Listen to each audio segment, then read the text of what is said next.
Gope drives one to centre left base. Kicks then Gope. And it gets through the infield, straight over the top of Mike Pajama at third. And gets him swing again and sits him down. Beautiful. Brendan will get across, he'll throw off balance, it's in time. Moanaroa scoops it for the out. As he gets back to ball, he drives down the right side, turns the... Moanaroa base hit the right field, that'll score two, and the Blue Sox take the lead. So that's why. Pops one up on the infield. Can Gope get to it? I'll tell him and he can. 1-2 pitch from Van Steensel.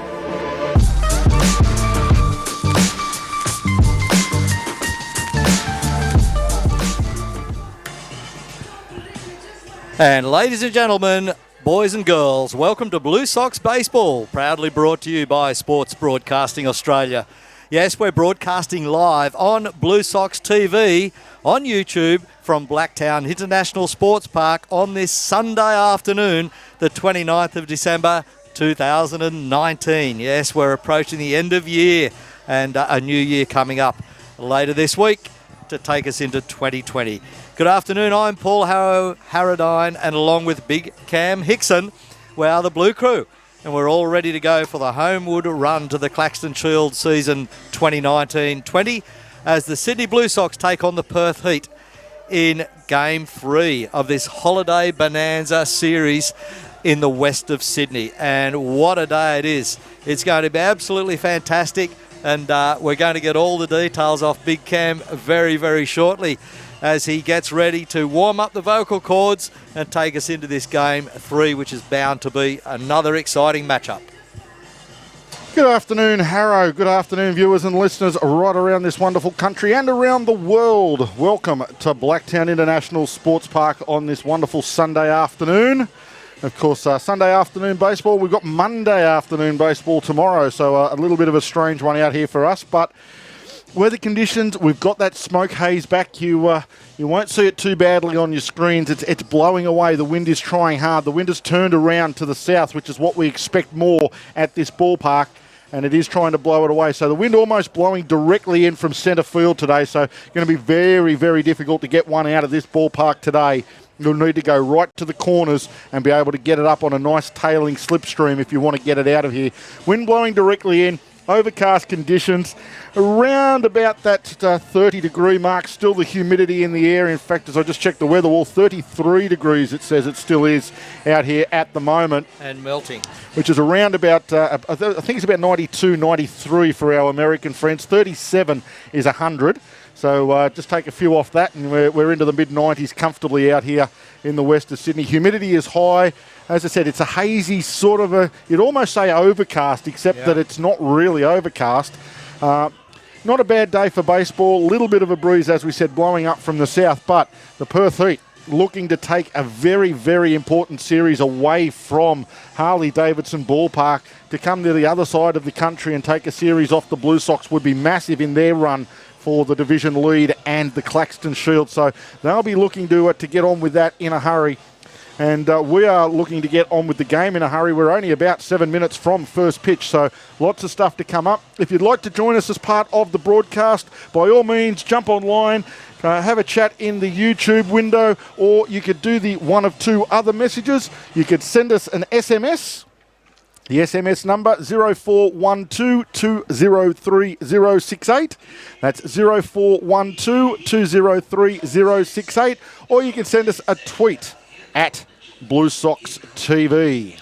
Yeah, we get lots of communication, as you know, throughout the program, and we appreciate that feedback we get from viewers. We love to interact with the viewers and find out your thoughts on your favourite team, favourite personalities, favourite players, and we've certainly got some very, very interesting things coming up, and we've got Big Cam has been down earlier as the umpires come out.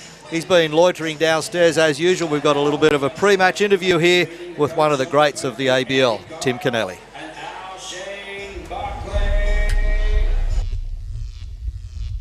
And welcome to Blue Sox TV. We've been honoured to be joined by a legend of Australian baseball. He's been around the ABL since its inception, has helped the Perth Heat onto a couple of championships, and tonight, in Game 3 of the series between the Blue Sox and the Perth Heat, he will be running out for ABL start number 300. Please welcome to Blue Sox TV, Mr. Tim Kennelly. Cheers, thanks for having me. Tim, wonderful career, 300 games representing Australia. You've been all around the world. Just a few highlights, a few memories from those 300 games and your career running around at the moment. Obviously, when you look back on your career, some of the championships that you won, you share those memories with a lot of your teammates, a lot of the Aussie players that you grew up playing with from a young age. So, just to kind of share those memories with them has been pretty special. Mate, a very famous family over there in the West, the Kennelly family. Lots of brothers going around. How are they all doing? And where I know Sam's still on the active roster, didn't come across to Sydney this weekend. But how are they all doing? And they are all still involved in baseball? Yeah, they are. Obviously it's pretty special playing with your brothers. You grow up playing in the backyard, and then you get to put on the uniform with a professional team. Is pretty cool. So no, they're all travelling along pretty well. Sam's been on and off the roster, so hopefully he can get back on it and play with them again. Mate, last night you came into the game. We get to the 10th inning. Jess Williams drops down the bunt, loads the bases up, nobody out.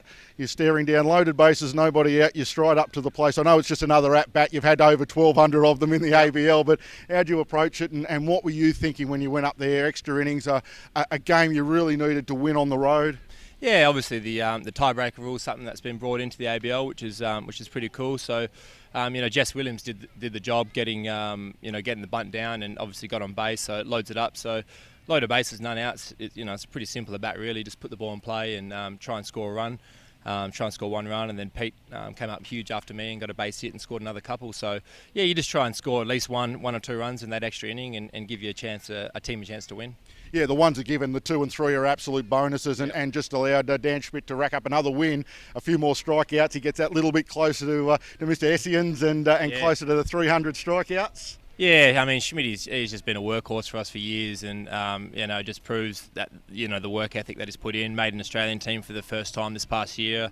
Just continues to prove, how consistent he is. Mate, you've now taken 2 games here on the road in Sydney.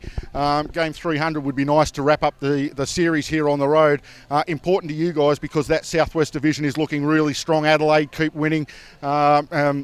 Geelong Korea much improved. And of course the Melbourne Aces keep finding ways to win games too. So it looks like a really strong division. It is a strong division, and we saw that firsthand when we played Adelaide last weekend. They got the better of us. We dropped our first series and they look really strong. So yeah, it's very important that we just keep tacking on wins, try and get series wins. So today's a really big game for us, just to keep us in the hunt for that top 2 spot for our division. Mate, congratulations on 300 games again. It's been a wonderful career. We hope there's a lot more to come yet. You've also got qualifications and possible Olympics coming up for Team Australia. So stay healthy, stay in form, and we can hope we see a lot more of you, and especially the fans in the West.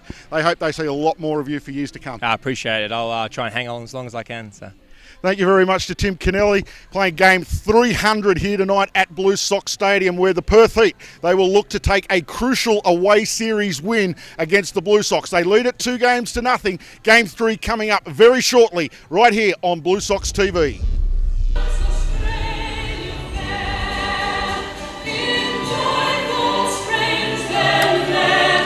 And welcome back. We're just picking up the tail end of the national anthem. As you can see, players are lined up down both sides in front of the dugouts.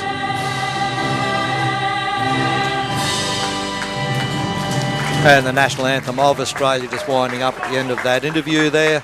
And a very good interview there with Tim Kennelly and his dedication to the ABL over the years. And fantastic figures and a fantastic record for him being achieved here today. Just on that, Harrow, a few people have mentioned that they thought Tim would have been at 300 well before now. Given the fact he started for Perth in the ABL when it first came in. And I was reminded that Tim has a career as a firefighter over there in the West, and that took him away from the ABL for a couple of years from away series. He had to stay in Perth, so that's the reason why 300 has come up now, a little bit behind where people thought, because he leads most of or is in the top 3 in just about every statistic in hitting in the ABL. Yeah, over that period of time, and he's been a great campaigner and a good advertisement for Australian baseball, no doubt whatsoever. Blue Sox are out there in the field right now, ready for the top half of this first innings against the Perth Heat in game number 3. And the defensive lineup for the Sydney Blue Sox will read this way. In right field, it's Connor McDonald. In centre field, making his return, Michael Campbell. In left field, Alex Howe. The third baseman, Jacob Eunice. At shortstop, Gift and Cope. At second base, Andy Burns. The first baseman, Boss Moen Aroa. And the starting battery for the Sydney Blue Sox, Jack Murphy behind the plate. And starting on the mound, Josh Geyer. For the Perth Heat, they will head to the plate in the following order. Tim Kennelly, Pete Cosma, Jordan Cassar, Robbie Glendenning, Nico Holsizer, Kaleo Johnson, Ulrich Bajarski, Robert Alvarez and Jess Williams. That's how they will come to the plate. The umpires for this afternoon's clash: behind the plate, Bobby Crawford; at first base, Riley Barrington; at second base, Ben Nash; and at third base, Trent Thomas. So good crew all round. There's 3 teams on the diamond, including the men in black. First pitch, Josh Geyer approaching the mound now. Tim Kennelly just cleaning up the office before he steps in.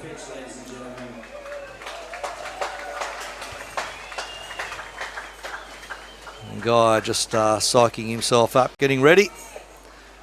Looks in now to get his signs off Jack Murphy. Kennelly steps out and back in again, ready to go.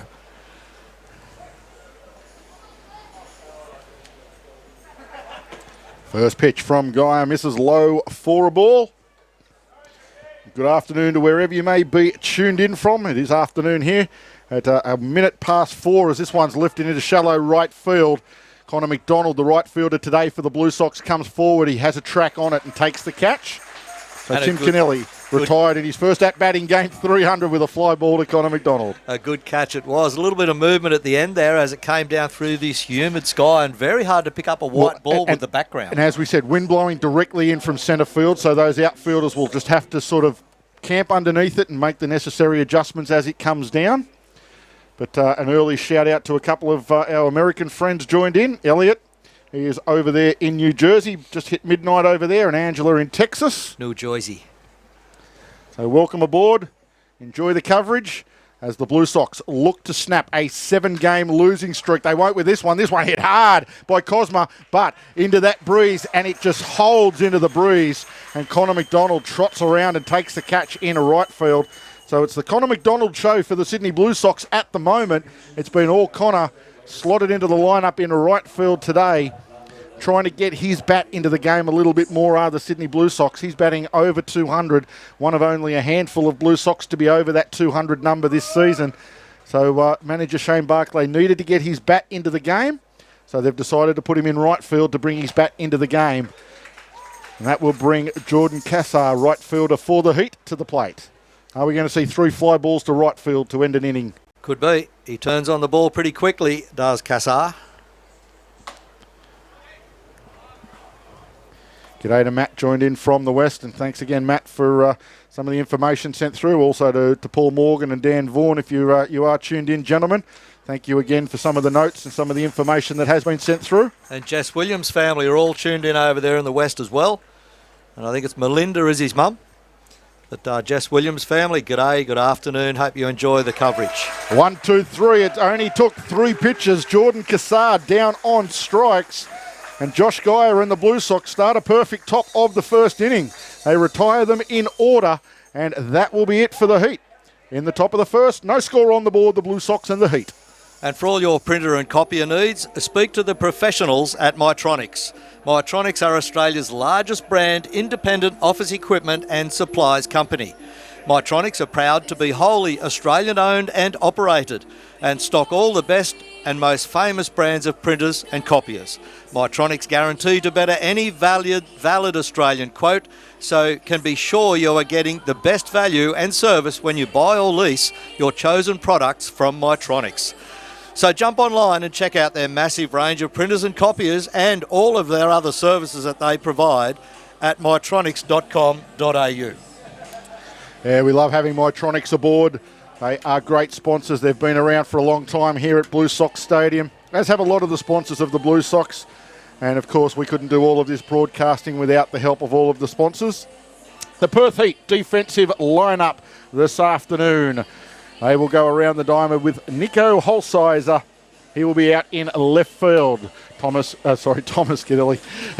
We'll try Tim Kennelly in centre field. Jordan Cassar in right field. Jess Williams is the third baseman. Pete Cormer, the shortstop. Robbie Glendenning is the second baseman. Kaleo Johnson, the first baseman. And the battery behind the plate is Roberto Alvarez. And on the mound for the Perth Heat, Connor Lowry. And the Blue Sox will come to the plate in the following order. Jacob Eunice will lead off, followed by Gift and Gopay. Andy Burns, Boss Maunaroa batting in clean-up at 4.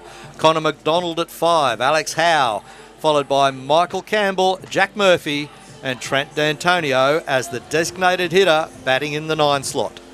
Connor Lowry, a big, tall right-handed thrower. He's 6'7". Has had a very good career. Hails from Perth. Was part of the silver medal under-23 team from recently, the 16-17. So is a prodigious young talent that is another one of those that is going the college route to try and make it onto to further baseball. And that really does sort you out as well. It's a great experience for players to go through the educational system plus be scouted later on. So we'll see how Connor goes against the Blue Sox, who are desperate for a win. Having a chat to a few of them coming in this morning, that was all they were talking about, how they were going to get this win, how they were going to snap this losing streak. That is all that is on the Blue Sox mind, that I can tell you, is getting a win and getting back in the race for the division in the northeast. Yeah, and something else very important to the Blue Sox is the Canberra Cavalry and Geelong Korea game that took place at 1 o'clock this afternoon.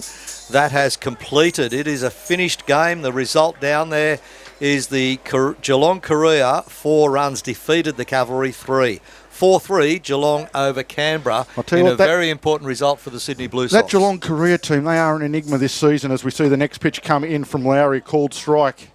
3 balls and a strike now on Jacob Eunice. They can beat anybody on their given day by as much as they wish. They are a team that is chock full of talent. And just some days it just doesn't quite come to the fore. Vastly different to the horrible result they had in the first 2 rounds. Eunice fouls one off to fill the count. 3 balls and 2 strikes.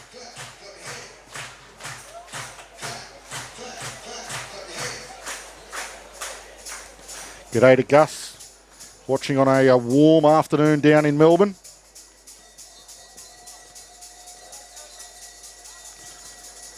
Full count pitch on its way. A little, swing right in on the hands. I don't think Jacob Eunice really wanted to swing at that. And at the very last moment, he thought, oh, it might just catch the top end of the strike zone. I better get something on it. A little bit of defence. And he did.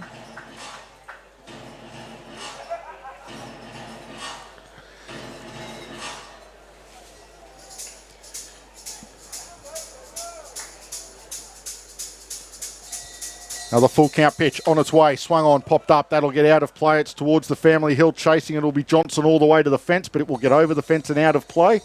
And just to answer your question, Wolfgang, then there is fire still burning around Sydney. Most of them are under control now, however. But with the northerly breeze that we have had previously, it has blown the smoke in. We are expecting smoky conditions for a couple of days here in Sydney. So hopefully it's not too bad. You can see a little bit of haze on your screen, but it's not as bad as it has been in the lead up to Christmas. Eunice gets another one, fouls another one off. It looks like it's going into the Blue Sox bullpen. Yes, it is. It will just get into the Blue Sox bullpen over there, and so the count will remain full at 3 balls and 2 strikes on the first hitter for the Blue Sox, Jacob Eunice. Jordan Cassar thought he might have had a chance at that one and went all the way to the fence just in case. Good coverage. And it's a big shout out and a good afternoon to Goldie. Thanks for the well wishes, Goldie. Yep, Sydney certainly need a win, no doubt about that. And us in the broadcast box, Big Cam and myself, we'll try and have a good one as well. We always have fun broadcasting, no matter what. No better place in the ballpark. Back of the stand, right behind the umpire. I'd love to say the air-conditioned luxury, but we don't have the air conditioning as Jacob Eunice draws ball 4. And he will get aboard to lead things off for the Blue Sox this afternoon. We've got a fan in the door blowing some hot air around the commentary box, and we've taken the front window out to try and get the air blowing around, but we will make best of a situation. We're at a ballpark. It could be a lot worse. And a couple of hundred fans outside the broadcast box. If they all sort of waved at us at the same time, maybe we'd get a breeze up here, but it is what it is. Shout out to Frank, who's tuned in to see his Lakeland Flyer Tigers player, Ulrich Bajarski.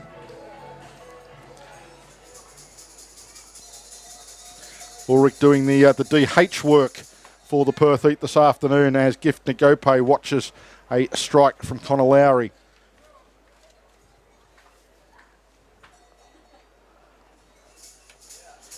And just for you, Matt, no, the New Year's Eve fireworks on Sydney Harbour will never be cancelled while ever we have the Lord Mayor we have. They will go ahead, rain, hail or shine. Yeah, I've had a lot of thinking about that. Look at this late stage. You can imagine that there's 12 months of planning goes into that, apart from all of the financial contracts that would have been put in place by now. Not only that, to unravel that right millions, now. You've got millions of people that get to the foreshore for the parties, and these parties are organised and paid for. Well, they've paid big money for their accommodation alone. Correct. Try and get a room in Sydney at the moment. Wow. Oh, there I go. Said it again. First one of the day. Unraveling all that with only a matter of days to go, it's more complex than you really need. But I'm sure the government will contribute anyhow to those causes they need to contribute. And the fireworks on the Harbour Bridge and on the harbour don't pose much of a bushfire threat. As the ball gets away a little bit there from Alvarez, who had to block it in the dirt. And that was the only invitation that Jacob Eunice needed to head to second base. I think it's more about the money involved. Correct. And could that money be redirected? Better I think spend money elsewhere. will be spent. Correct. Money will be spent in those areas anyway. The government has got the money to do that. They will do it, be it federal, state, or the city governments, one or the other. The more concern is if there are any regional firework displays. Yeah. The ones in the city don't cause or pose much of a bushfire threat, but the money involved could certainly go to the people that have experienced some devastation on the back of the bushfires. Lots of community support there as well. Well wishes to all of those people affected by the bushfires, and it's very widespread here in Australia. Nagope now has his own 3-1 count. Slow roller towards third. Eunice has to back up to go back to second base. The throw, plenty of time from Jess Williams. Good play that from Jess. He looked Eunice back. Eunice looked like he wanted to break on the hit, and Williams got to it quickly and turned him back, and then still had plenty of time and a strong enough arm to get rid of Nagope at first base. It's always devil and deep blue sea stuff, that play for the runner at second base. How far down does he go to try and draw the third baseman's attention? And then on the throw to first, does he still have time to get to third? You've got to weigh all of that up, but still keep yourself safe.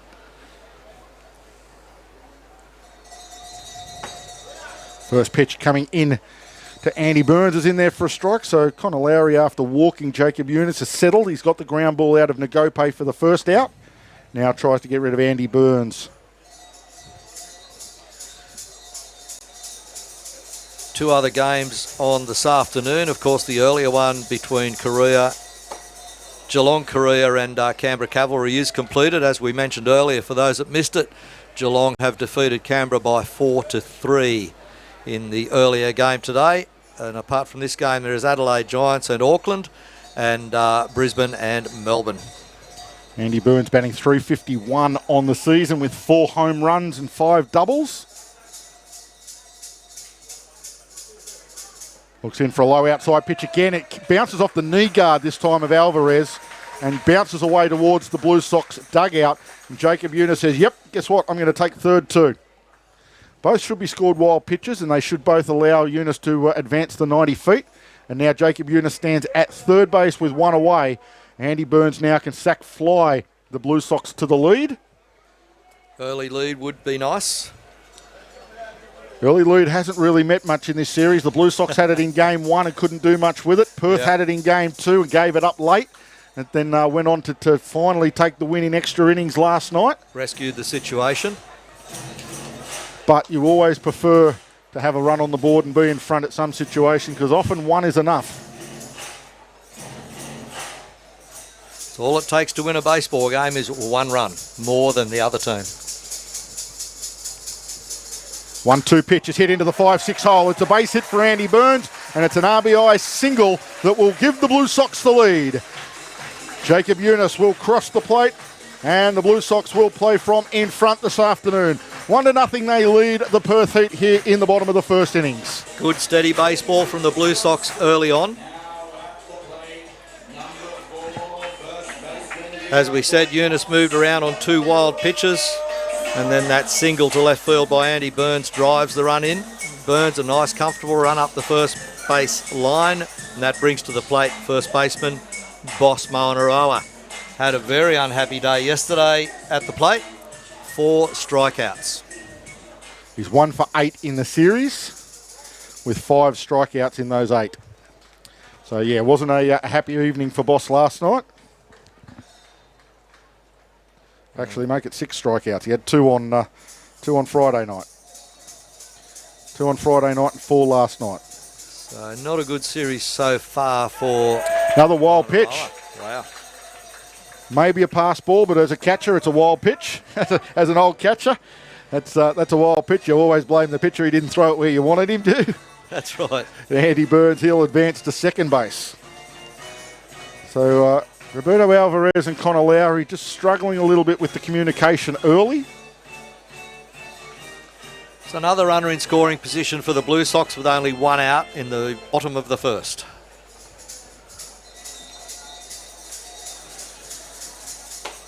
Again, the Perth Heat go into shift mode on Boss Moanaroa. It's almost a league staple. When Boss comes to the plate, everybody moves to the right side of the diamond. But unfortunately, this occasion, with a runner on second, they've had to keep Jess Williams over closer to third. Normally, he would be playing in what would be the standard shortstop position, and that's where Boss goes, but he hits it a little bit too well. It'll still get down for a base hit. And Moanaroa to the opposite field, Harrow. We've been saying for a while he needs to hang back and try and not pull hit as much. And the big Boss man breaks that run of outs with a base hit. It will give the Blue Sox runners on the corners and only 1 away. And Harrow, your wife is banned. She's banned. Every time she turns up, Boss strikes out. Also, a call out to Don Byloader from the Balcombe Hills Club in Sydney. Hello, El Presidente. Welcome to the broadcast. I believe he's been attempting a little bit of broadcasting himself lately. I have heard him doing a little bit of the Balcombe Hills broadcast. Fortunately, I missed it.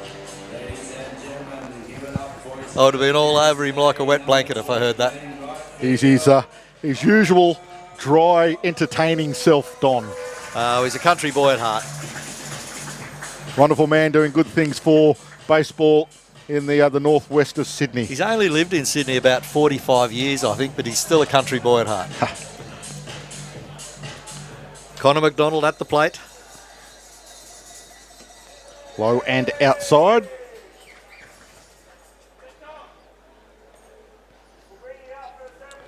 Connor McDonald brought into the team, as I said, to try and advance the batting statistics. As I said, the Blue Sox, not many players batting north of 200, and only 5 batting north of 250. Connor McDonald is batting right at 200 this season as he swings and misses. Take the count to 1 ball and 1 strike. Limited opportunities, only had the 39 at-bats. Being used as a bit of a stopgap and a pinch hitter at times for the Blue Sox. Gets his opportunity in the lineup. The manager's given him an opportunity to play full-time today in right field. Lowry steps off the plate, not happy with something. Might have been McDonald that instigated it.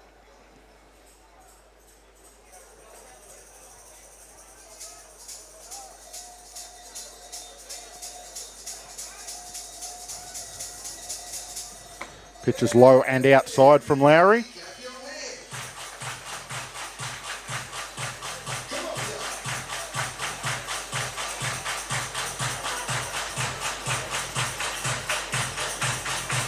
Lowry trying to get his team out of this first inning. Ground ball double play would be beautiful for the Perth Heat. See what McDonald does. Swings through the next pitch. 2 balls, 2 strikes now. 1 out, runners on the corners. Jacob Eunice back in the dugout with the game's first run. Driven in by Andy Burns.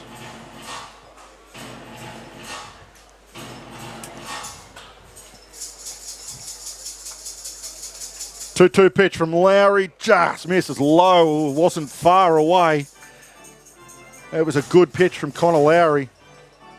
Thought it might have got Connor McDonald. So Connor to Connor. Home plate umpire today, Bob Crawford. Wanted the drama of a full count pitch.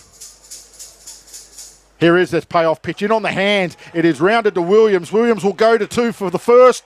The second one may have dragged him off the base. No, he held onto it at the last moment. They will turn the double play. I think he might have just got back in time. Looked like the long stretch of Kaleo Johnson might have just dragged off the base, but the umpire all over it, Riley Barrington, saw some contact and he fires out Connor McDonald at first. So they will turn a double play. They will get rid of Bosmo and Aroa and Connor McDonald in the twin killing, and they will escape with no further damage done on the board. So it will only be the one run. Jacob Eunice crossing to give the Blue Sox the lead. And after one complete innings here at Blue Sox Stadium, the Blue Sox lead the Heat 1-0. In 1928, Petrus Cornelis Nicholas Middendorp founded his business, Middendorp Electric Goods Supply Company, selling imported light globes, vacuum cleaners and other electrical products. Business began booming, so Petrus and his sons opened the first Middendorp branch in a converted church on La Trobe Street in Melbourne in 1956. This was the first of many branches that would eventually spread across the country, trading as Middies in its signature pink colour.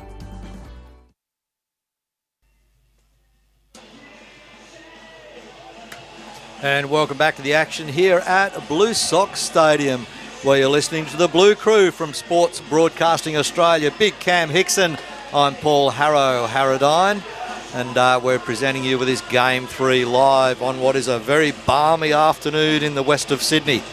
We're about 40 minutes west of the city of Sydney, right in the CBD, and a very low cloud cover. If you're missing our partner in crime, Amy, she will be back hopefully for the final game of the Tuatara series and here for the whole Cavalry series. She was lucky enough to marry the man of her dreams earlier in the month, and they're off honeymooning in Europe. So they're putting up with the honeymoon, and we're enjoying ourselves at the baseball. They're over there in the freezing cold of the European winter.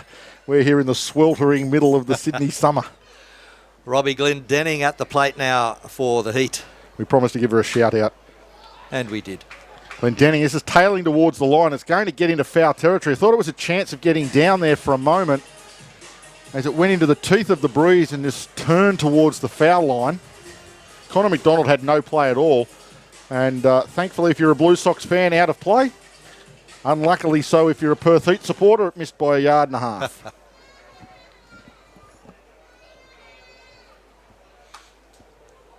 Another one fouled off now by Glendenning. He falls behind 0-2.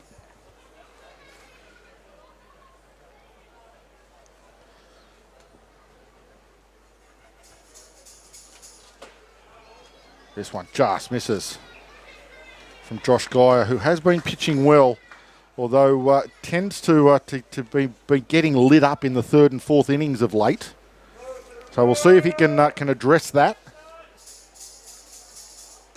This one misses low and outside. Glendenning betting north of 300 this season. Just to answer a question from Frank after this next pitch from Josh Geyer. 2-2 pitch. It's slapped towards second baseman Burns. He handles it comfortably to Mo and Aroa for the out. And Frank, just on Zach Shepherd, who has been a staple for the Sydney Blue Sox. He will not be available for the Sydney Blue Sox this season because he has changed to the pitching position with the Detroit Tigers. He's been now made into a relieving pitcher, and they do not allow their pitchers to be active in the winter. They shut them down for the entire winter, so as a result, Zach Shepherd is not allowed to play in the ABL through his organisation, the Tigers. And he's got a massive future in front of him. Holsize, the new batter for the Heat, takes a called strike to start things off. Hopefully that clears things up a little bit on the reason Zach Shepherd hasn't been seen for the Blue Sox. Nice breaking pitch. For a moment there, I thought Holsizer might have hit Murphy. He sort of reeled away as though he caught one on the back of the hand. Looked a bit odd. I'd say the ball just popped out of his mitt. Early scoreline in Brisbane. Melbourne Aces leading Brisbane after the first inning, 1-0. Next pitch from Guy, a fastball, tried to challenge Holsizer, missed it up in the zone.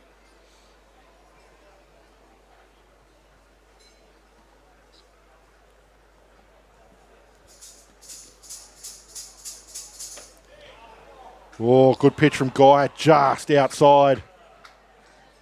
I was waiting to see whether Bobby Crawford was going to turn and ring up. Holsizer on strikes, not to be on this occasion, but a nice spot to miss from Guy. 2-2 pitch, challenges him with a fastball. It's hit well out to right field. Connor McDonald is on it though, and the wind not helping. Just knocks it down straight into the glove of Connor McDonald for the second out. If that was in last night's game, Harrow, with the wind in the other direction, it's probably to the wall. It may not have got out, but it would have been a much more difficult catch for Connor McDonald to have made.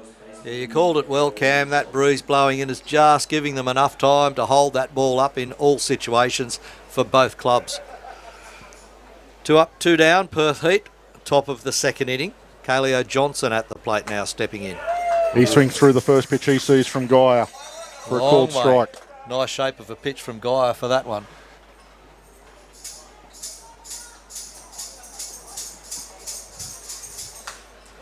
This one fouled off to the net. Quickly behind 0-2 is Kaleo Johnson. Quick shout out to Einstein, obviously watching the broadcast this afternoon. I don't know what his first name is.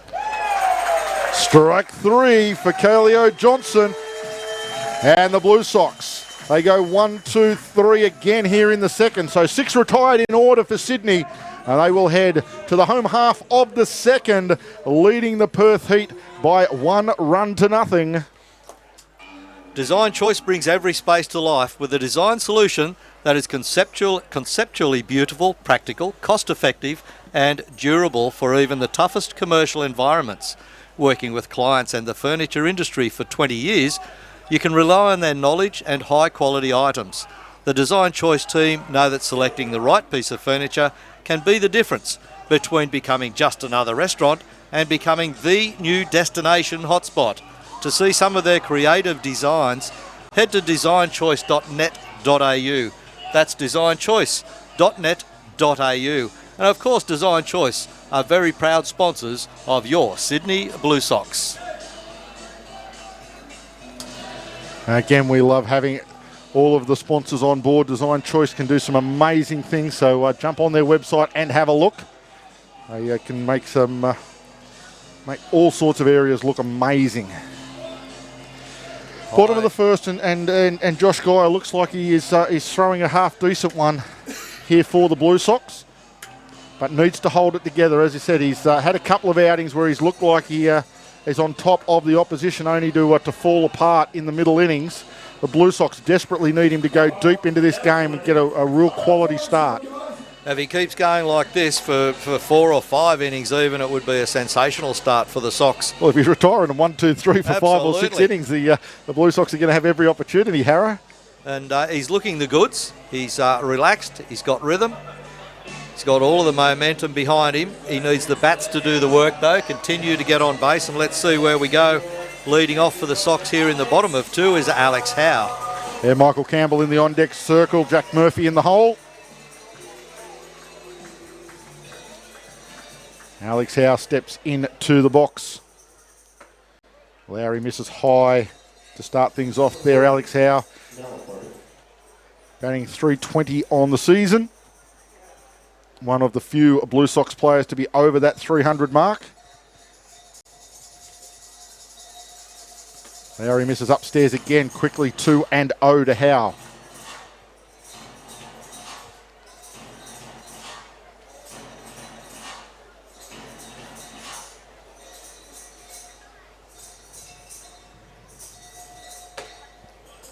There's a called strike for Connor Lowry to get the count to 2 balls and 1 strike.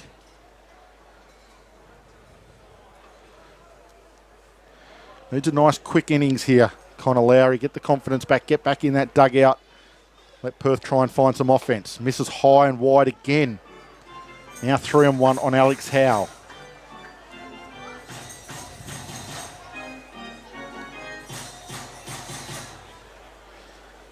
Alex has 5 walks on the season. That will be number 6. As that pitch is inside. And again, the Blue Sox lead-off batter finds base, courtesy of a base on balls. They can start every inning like that. Again, Getting your lead off on no matter what, but through a walk, even better. Again, you look at the statistics of baseball, your chances of scoring a run in the innings just about double should you be able to get that lead off the board. Now Michael Campbell to the plate for the Blue Sox.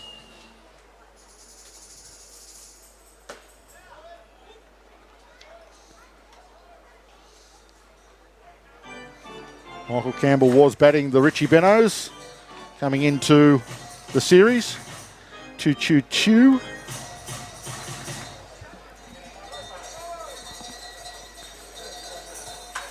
Slaps this one down the left field line, but it will towel out of play. And one of the spectators down in the beer garden there thought about catching it barehanded, but it was... I don't know what's wrong with him. It was well hit. He decided at the last minute that it was travelling a little bit too well for him. He got a bit tender, I think. Yeah, and he thought, I'll just go and get this one once it hits the bullpen fence. How disappointing. He should have been right behind it. Down there in one of the resplendent Sydney Blue Sox pink jerseys. Fantastic. That's why it stands out so much. He was right there. He needed to get right behind the middle of that ball. Middle of the body, middle of the ball. He might have taken one. Well, if he's got one of the Blue Sox Ladies' Day jerseys, the pink ones, where's his mitt? Should have brought his mitt out to the... Should have a glove. Yeah, that's it. Bring it out. He would have had no problems tagging that line drive and sticking it in his pocket to get signed after the game. We've got him on video. Campbell behind 0-2. Fouls this one away, stays alive.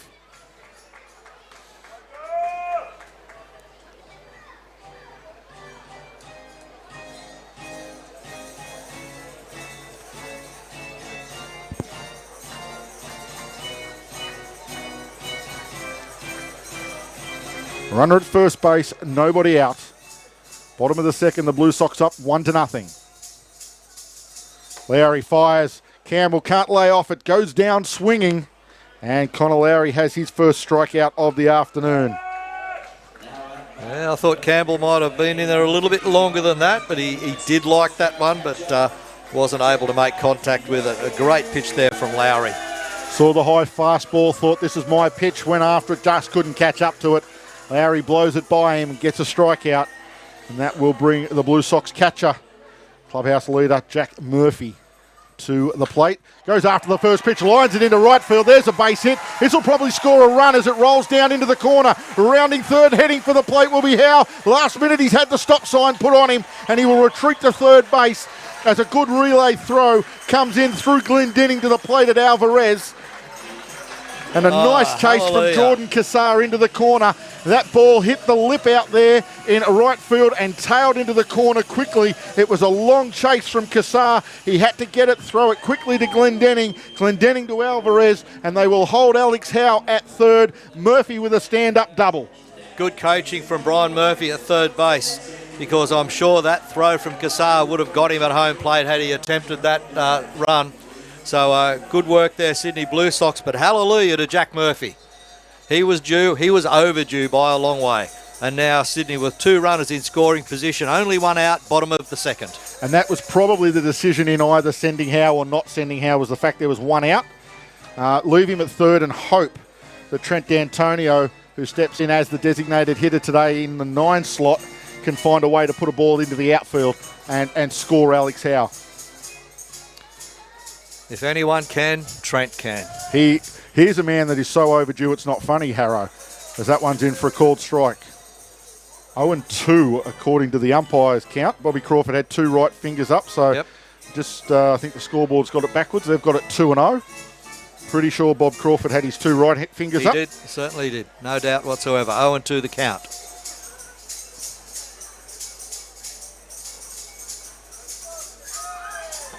Low and inside. Trent D'Antonio leads the ABL for career walks. But this season for the Blue Sox just hasn't been able to find the gaps. He's been hitting the ball well, but he's been hitting it straight at fielders generally. Only batting about $1.30. Needs to find one. This one is low and inside. He definitely had his 2 fingers up. Wow, that's odd. It's a base on balls for Trent. Well, the scoreboard was correct. Scoreboard operator was correct, but the plate umpire Bob Crawford definitely had 2 fingers up on his right hand. However, yeah, Brooke Knight's going to come out and question that. He's going to come out and have a chat to Connor Lowry as well on the back of the walk. yeah, He came out and had a couple of words to Bob Crawford as he was heading out, as though he was questioning the count. yeah.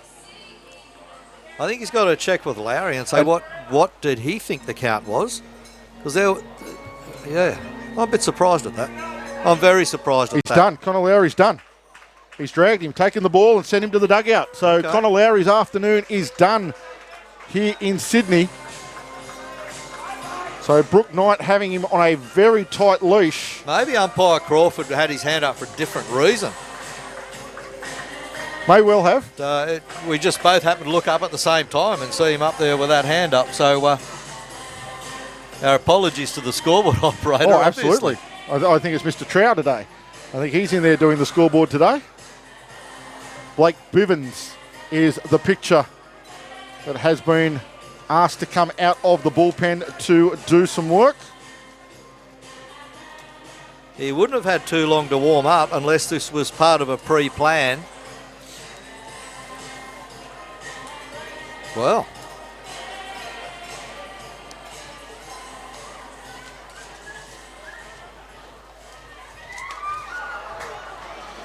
Blake Bivens is a 24-year-old native of Sutherland, Virginia. yep, in the USA.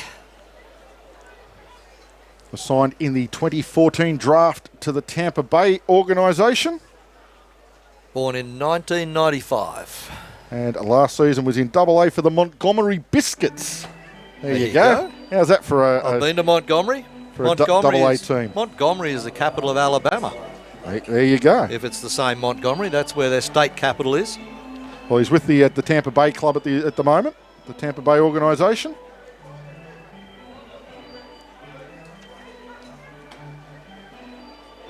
On the season to date. So just reload our stats sheet.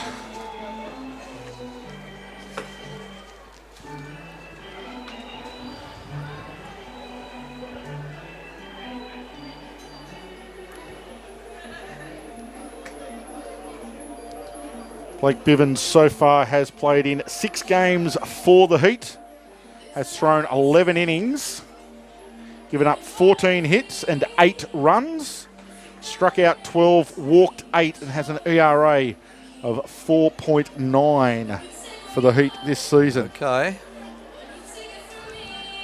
Well, Brooke Knight obviously needing a change to take place to change the direction of this game for the Perth Heat. Has a fair whack of his bullpen still to be able to use, does Brooke Knight. Has only used a handful of pitches so far this He's had weekend. a couple of economical games, hasn't he, this weekend? He used 3 in game 1. He used Garcia and Perez in relief of Unsworth.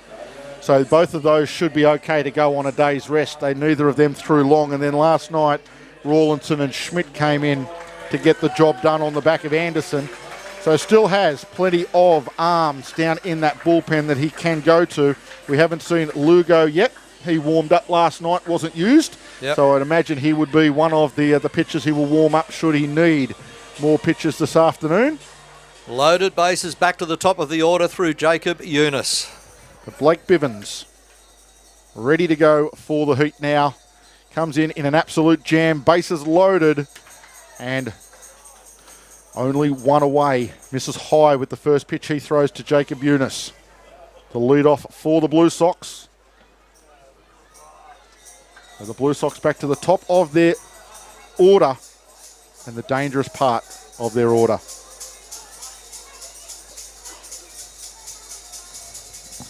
Eunice hits it hard at that shortstop, who kicks it. Kuzma kicks it. He'll have no play. And the Blue Sox catch a break. Pete Kuzma can't come up with it. Wow. And the Blue Sox get a massive break here in the second innings. What should have been a double play ball. D'Antonio at 2, turning over. Eunice at 1 becomes an E6. And the Blue Sox get another run. Alex Howe crosses the plate and the Blue Sox lead 2-0. Well, well, well. How the worm turns. The Worms Cosma turn? just couldn't get the... yes, they do. Yeah, you can't tell which way they're heading, though. Cosma could not get the handle on that one.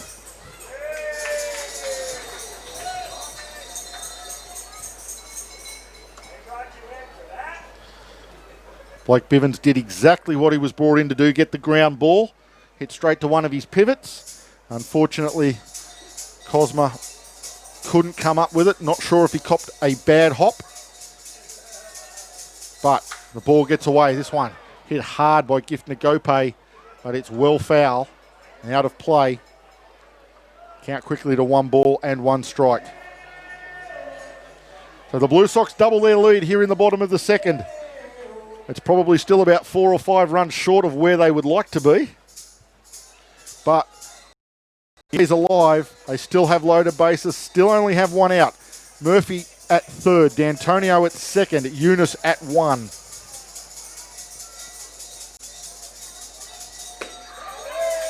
Low and outside, 2 balls and 1 strike.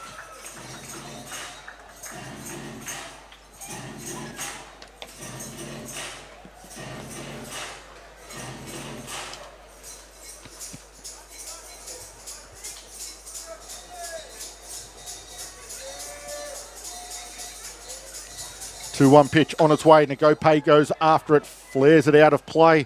The count to 2-2. 1 out and the bases loaded. A big innings here in the context of the game and maybe the series. Bottom of the second, early days, but it's good to give Perth something to chase for the Blue Sox point of view. Especially after the event in Canberra this morning with Geelong defeating Canberra in the early game. 2-2 pitch on its way. Big breaking pitch. He just lost control of that, did Bivens. Tried to throw the big breaking pitch and just lost it out of the hand. Nice job by Alvarez to get up quickly. Make sure that was covered up.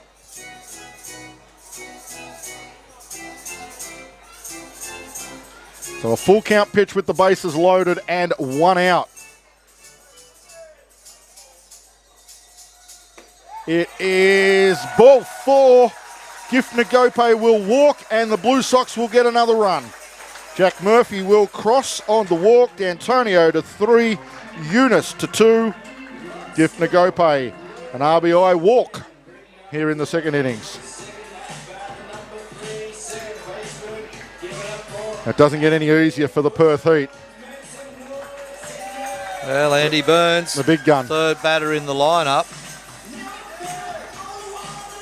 Let's see what Burns can do here off the pitching of Blake Bivens.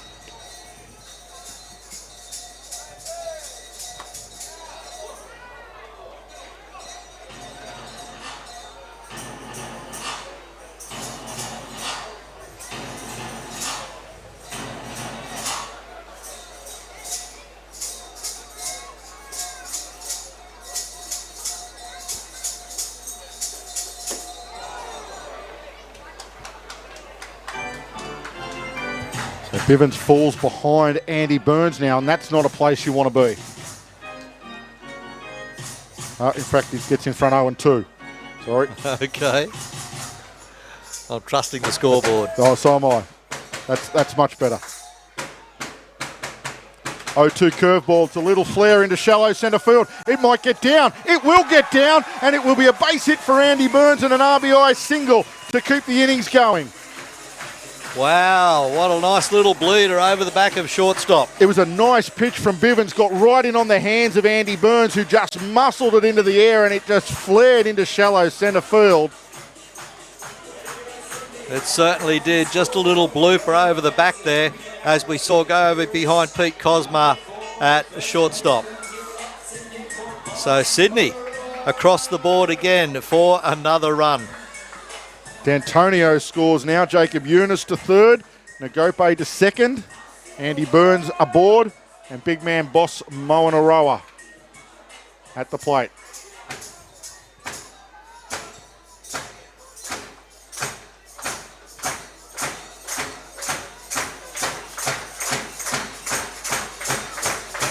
All happening here for the Blue Sox. Bottom of the second inning.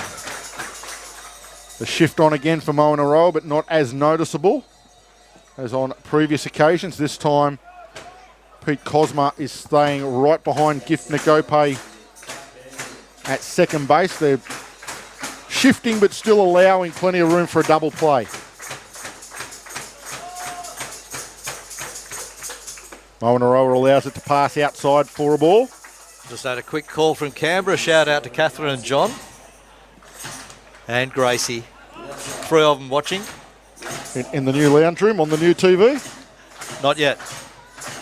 That's in another 2 weeks' time, apparently. Moangaroa goes after it, lifts it into left field. Should be deep enough for a sack fly. Eunice tags up. Holzheiser makes the catch. Eunice to the plate. He will score. Boss Moangaroa will drive in another run for the Blue Sox on the sack fly to left field. Good hitting, Boss Moangaroa this time again, going opposite field. Just waiting back on that pitch a little. Drives one deep. Sack fly scores that run. So Eunice crosses the plate for run number 4. And the Blue Sox blow this one wide open here in the bottom of the second. It is 5-0. The Blue Sox lead the Perth Heat. 9th batter in this inning. Steps into the plate, Connor MacDonald. 2 out. Bottom of the second inning.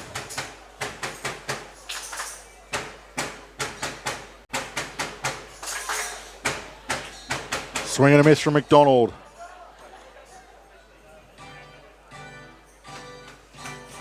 As Bivens tries to get Perth out of here. It's an innings which has seen Connor Lowry removed from the game. And Blake Bivens in there to try and get Perth back onto the offensive side of the game. Gets ahead 0-2. McDonald grounded into a double play last time at the plate.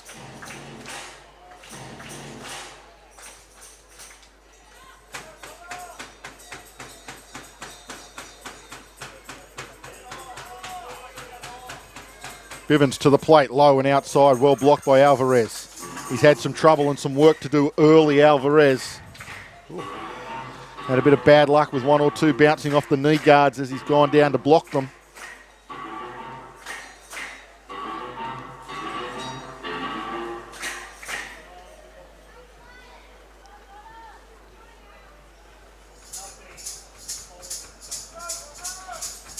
So Bivens set for the 1-2. Fires it in on the hands of McDonald, who fouls it off to the net out of play.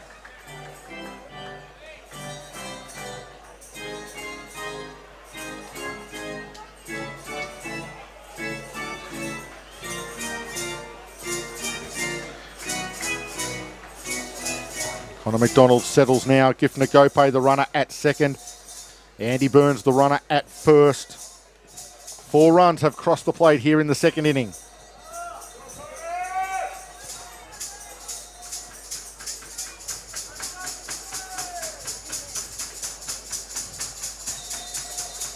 One-two pitch is high and inside. Again, Perth just not the control at the moment. Alvarez was looking for that one to be low, possibly outside. Had to snatch at it high and inside.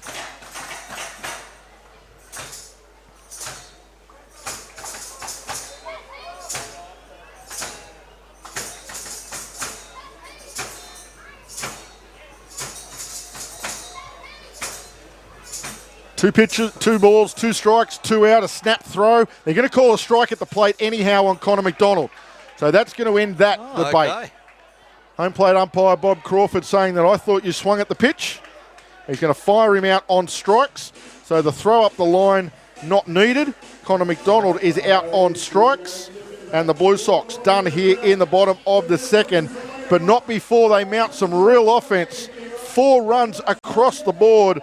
And the Blue Sox lead it here after 2 complete innings by 5 runs to nothing. Are you struggling with the rising cost of power? You are not alone. Over 2 million Australian homes have now installed solar. The average size solar system can save you around $500 a quarter, add value to your home and reduce your carbon footprint. SolarAy is Australia's largest independent solar and storage installer, located right here in Blacktown. Talk to the team at SolarAy to find out if solar is right for you.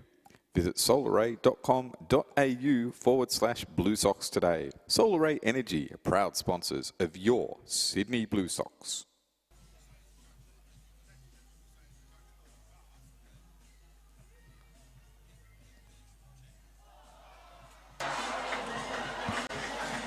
Yes, great to have Solaray on board. They are the premier solar company here in Sydney, expanding their business nationwide as it goes. So if you need anything solar, whether it be a Tesla battery, so therefore if there are blackouts in your area, your house won't be affected, have a chat to the Peter and all the team at Solaray Energy. They do a marvellous job. They are upfront, they're honest, and if you mention the Sydney Blue Sox, I'm sure they'll do you a hell of a great deal. They certainly will, as we head to the top of the third inning. And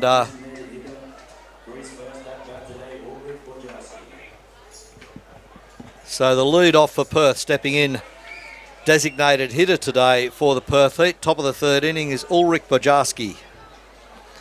Steps in, Josh Geyer returns to the mound for the Blue Sox, as you would expect. Bojarski lines one down to right field side and lands it just about a yard inside the line, and a stand-up double there as it went deep into the right field corner, retrieved by Connor McDonald. There goes the no-hitter. Bojarski with a double to right field side. Good start for the Heat. Not allowed to say that till after the first hit goes down. So there goes the no-hitter. Okay, Cam. You right now? You're good? Yeah. You're good? And he hasn't got the perfect game going either, so we can relax a little bit now. And so can Josh Geyer. You just keep getting on with the job here, young Josh Geyer, as Roberto Alvarez, the catcher for the Heat, steps in. Runner at second in scoring position. Big swing and a miss off a fastball from Geyer. Top of three, all happening here in Sydney, where Sydney lead Perth 5-0.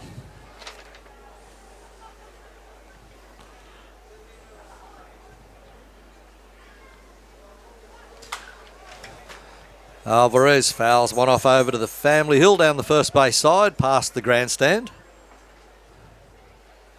You see them disappear from that shot behind home plate. And now we go to over the pitcher's shoulder from centre field on what is a bit of a misty afternoon here.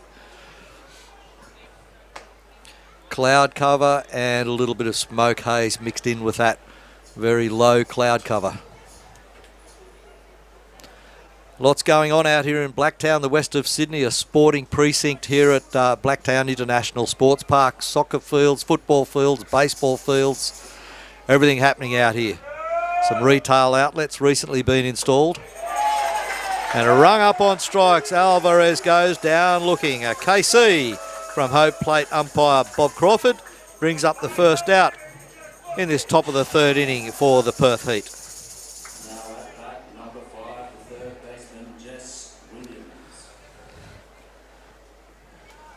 Jess Williams stepping in now. See him there in the left-handed hitter's box. Very handy third baseman for Perth. Fastball on the inside, missing the zone.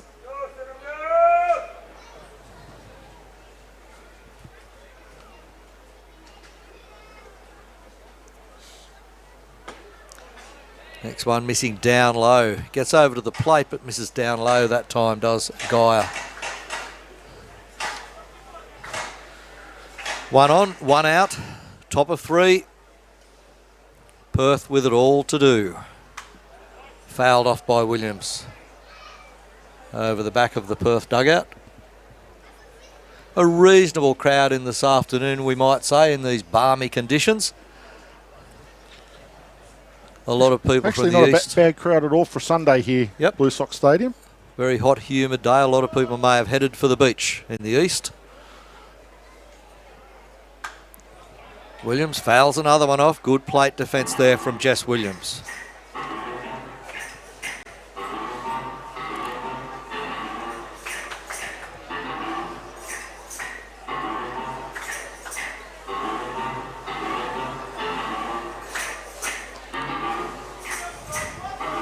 So thanks for everybody that's sending us messages via the SMS and on the YouTube chat page as well as Twitter.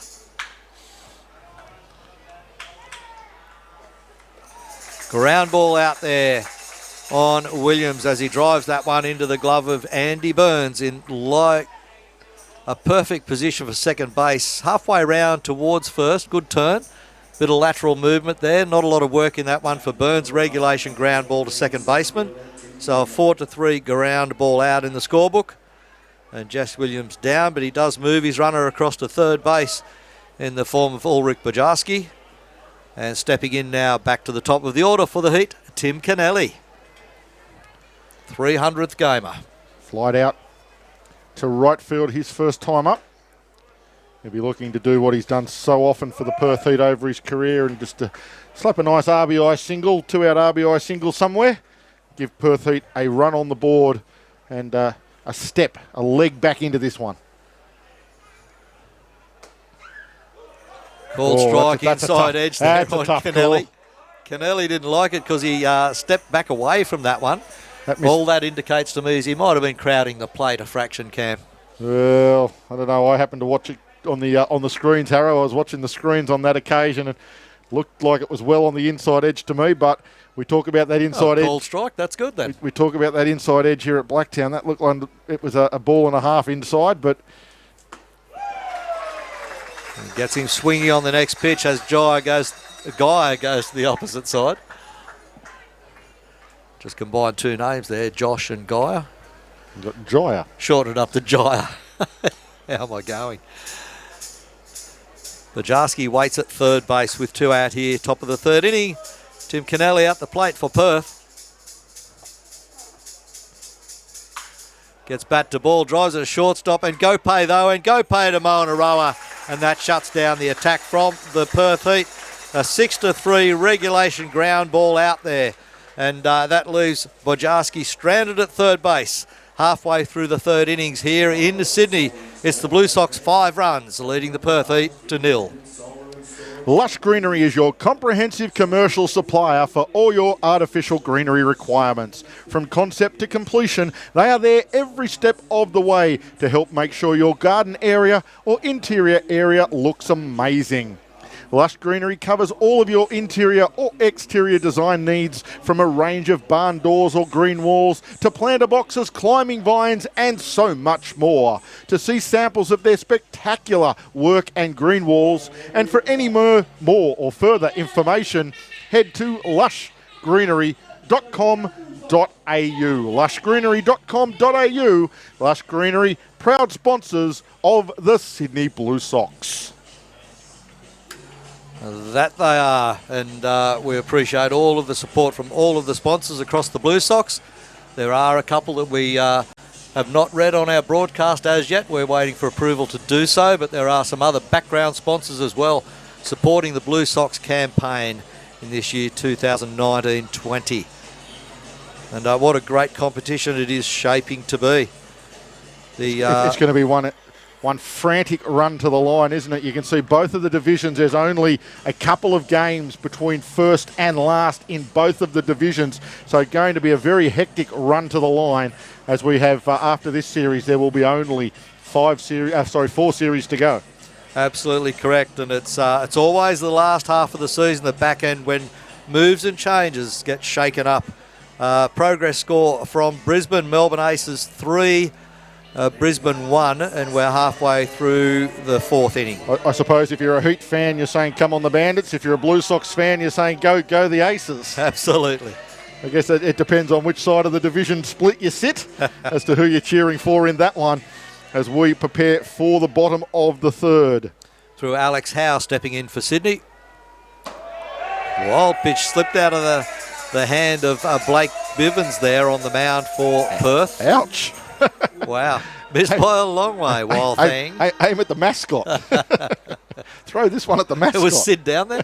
That'll work. You awake, Sid? So Bivens ready to go again this time. Gets it straight into the glove of his catcher, Roberto Alvarez. That was just a wrong one, I guess. Just a touch high. let's say 1 ball, 1 strike after that correction. Gets another one in, draws a strike. Does Bivens again with his next pitch to Alex Howe. 1 and 2 the count. 1 ball, 2 strikes. Alex Howe leading off for the Blue Sox. Bottom of 3.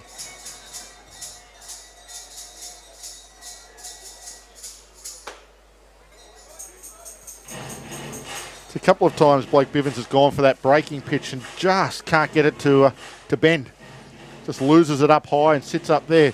We want to be very careful about hanging curveballs to some of these hitters.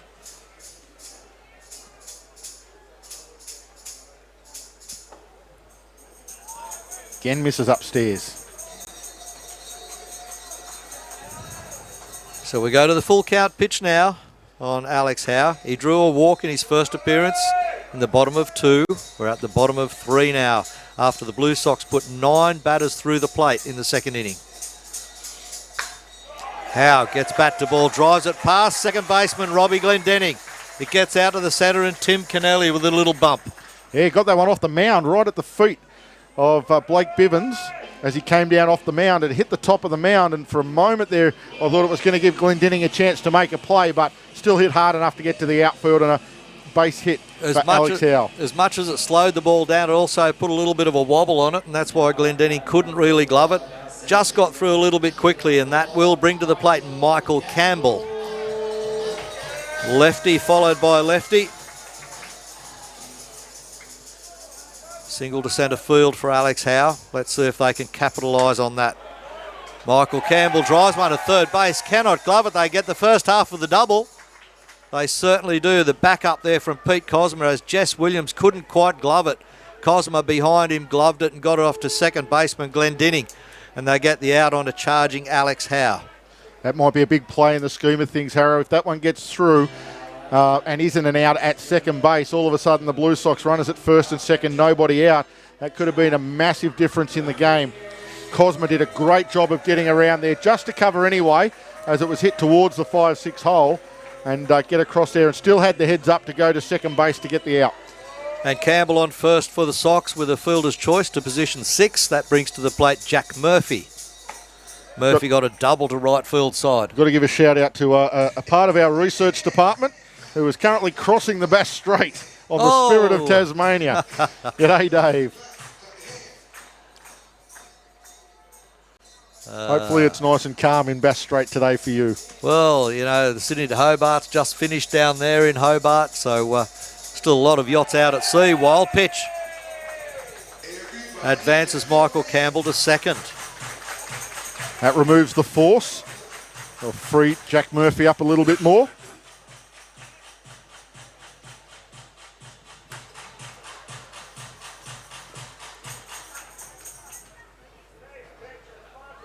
More messages coming through. We'll get to those very shortly, just as soon as we can.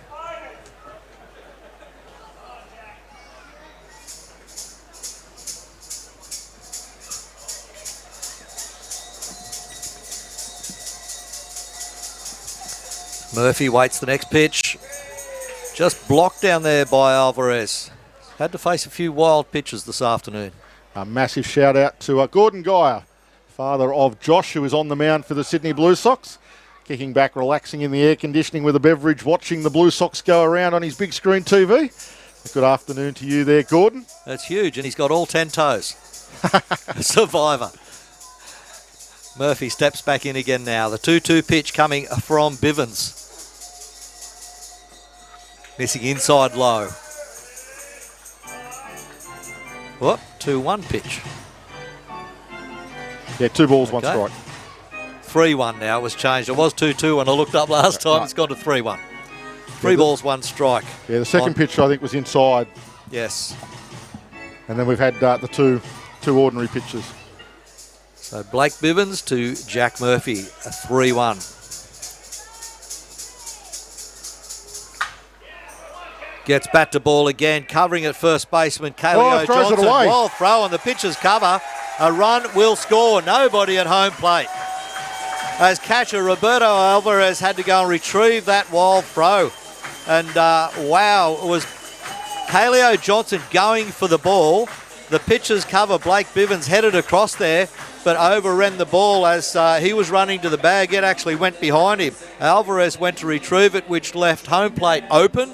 No invitation required for Michael Campbell to turn the corner and score an extra run for the Blue Sox. Wow. So Murphy safe at first. There's one from me, Harrow, for Goody and the boys. Oh, wow. Yeah. You don't often see that at this level. So that's, I guess it's E3, Cam. I don't know. Oh, yeah, got to be a wild throw. Yeah, got to be a wild throw against Kaleo Johnson. He missed his pitcher by yards. Absolutely. Way behind him. Bivens was on the bag all as I said, as a first baseman, your idea is to throw it to the bag. If you can wait long enough for the pitcher to be half a step from the bag, you do. Yep. If you have to hit him mid-stride, well, so be that. If you've got to throw it a bit earlier. But Kaleo Johnson missed behind him by 2 or 3 yards. The ball ended up sort of halfway down the line between home plate and first base. He missed him by that far. Alvarez then had to leave home plate, as you said, to go and get it. Yep. Otherwise, it bobbles around out the front of the Blue Sox dugout, and that just allowed Michael Campbell to round third because nobody was standing at home plate. He basically just jogged home across the plate.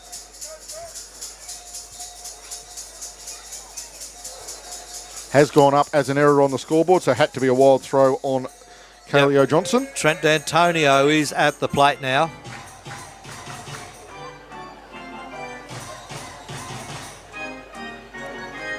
Lefty followed by lefty, followed by lefty. Shout out to one of our friends down there in South Australia, Phil, who's getting ready for the Auckland-Adelaide broadcast. Thought he'd tune in and watch a bit of Blue Sox heat before he got that one on.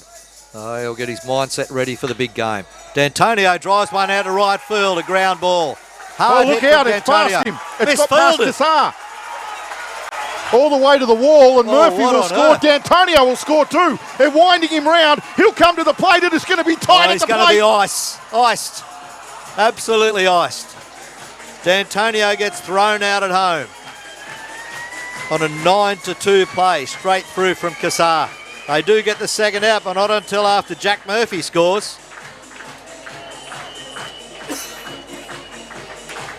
What a play. I can't believe Jordan Kassar overran that ground ball in right field side. He was trying to come up throwing hard to third to get Murphy because Murphy doesn't run as well as he used to. We all know that. We all know he's had a few knee problems. So he was coming up trying to fire to third base to have a chance to get Murphy at third. And unfortunately for Jordan Kassar, lifted the head. And when the head comes up, so does the glove.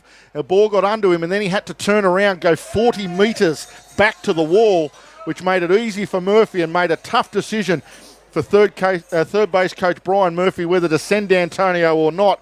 He decided to wind him home, thinking that the ball might have had to go through the relay, but Kassar with a good enough and strong enough arm from right back on the warning track in right field. Big throw. It was a massive throw to Alvarez at the plate, and they got D'Antonio by about 3 yards. Hungry for runs, the Sydney Blue Sox. Jacob Eunice at the plate now, back to the top of the order with 2 out and 2 on base in the bottom of the third inning. Sorry, 2 runs scored, I should say. They're not on base anymore. Bases are clear. Oh, this one lifted into left field side by Eunice, but into the glove of awaiting Nico Holsizer. That brings up the third out. Jacob Eunice, a fly ball to position 7. Brings up the out in left field. So after 3 completed innings here from Blue Sox Stadium, it is the Sydney Blue Sox 7 runs leading the Perth Heat to 0. In 1928, Petrus Cornelis Nicholas Middendorp founded his business, Middendorp Electric Goods Supply Company, selling imported light globes, vacuum cleaners and other electrical products. Business began booming, so Petrus and his sons opened the first Middendorp branch in a converted church on La Trobe Street in Melbourne in 1956. This was the first of many branches that would eventually spread across the country, trading as Middies in its signature pink colour.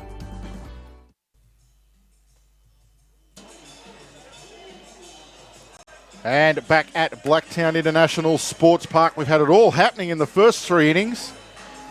The Blue Sox now lead it. I've got it 7-0, Harrow. It is 7. It That's all is right. 7 Scoreboard's to only 0. got 6 up there at the moment. Yeah. I'm sure they played at 2, Michael Campbell and Jack Murphy. Yep, that's 2, and it was 5 before that. So it is 7 runs to 0 here at Blue Sox Stadium. Plenty of time for the Heat to get back into it. but a very unfamiliar like heat that have turned up here to Sydney this afternoon. Yeah, just overrunning a few balls there. Ordinary pitching and errors in the field. It's not something we see from the Perth Heat. They are such a disciplined team under manager Brooke Knight. You don't see that sort of stuff. The Blue Sox have to take advantage of it this afternoon.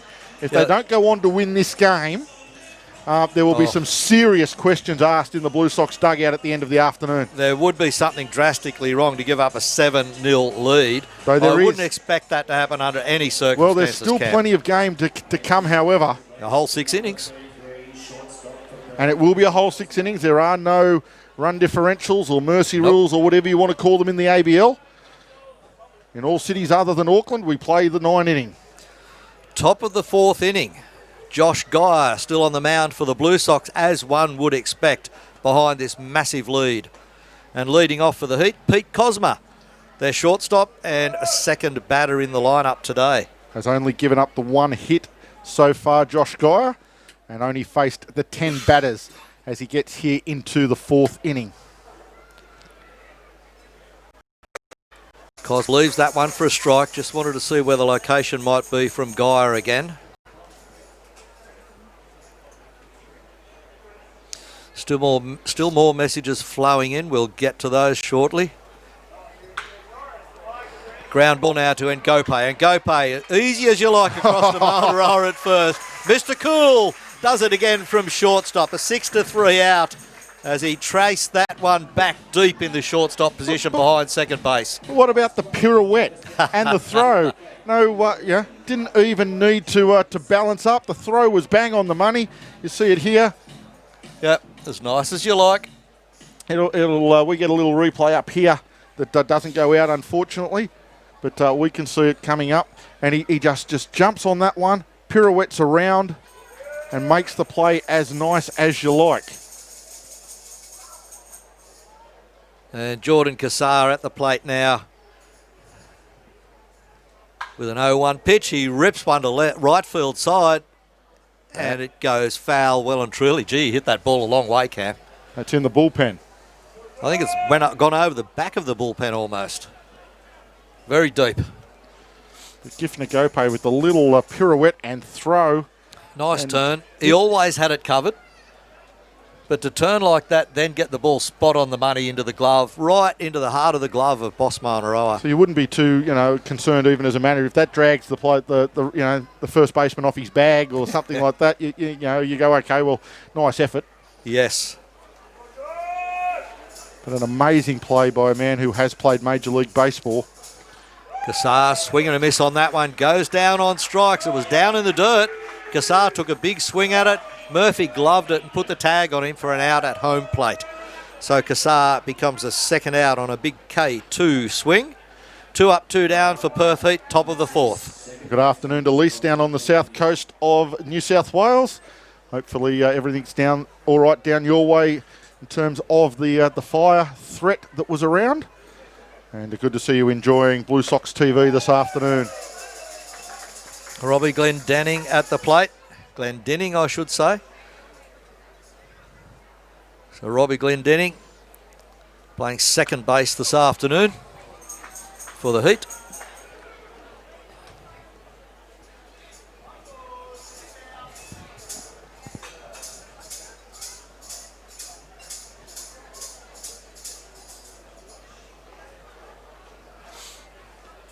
So a few more messages. We'll get to those as soon as we can as Glendenning steps in again for the next pitch.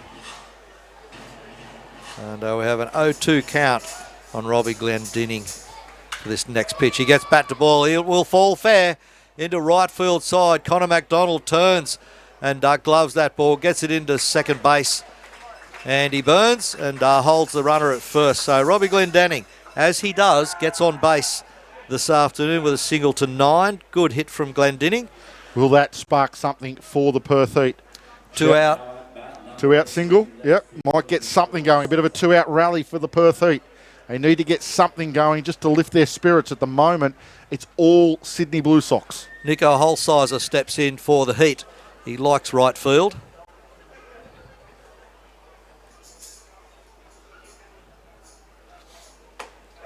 Swing and a miss. Guy throws a little bit of off-speed pitch there.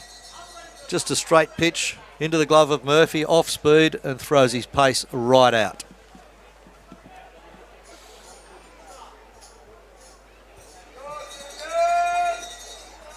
All about the timing now for Holsizer. What does a Guy offer up? Gets him on the outside, tempts him with a swing.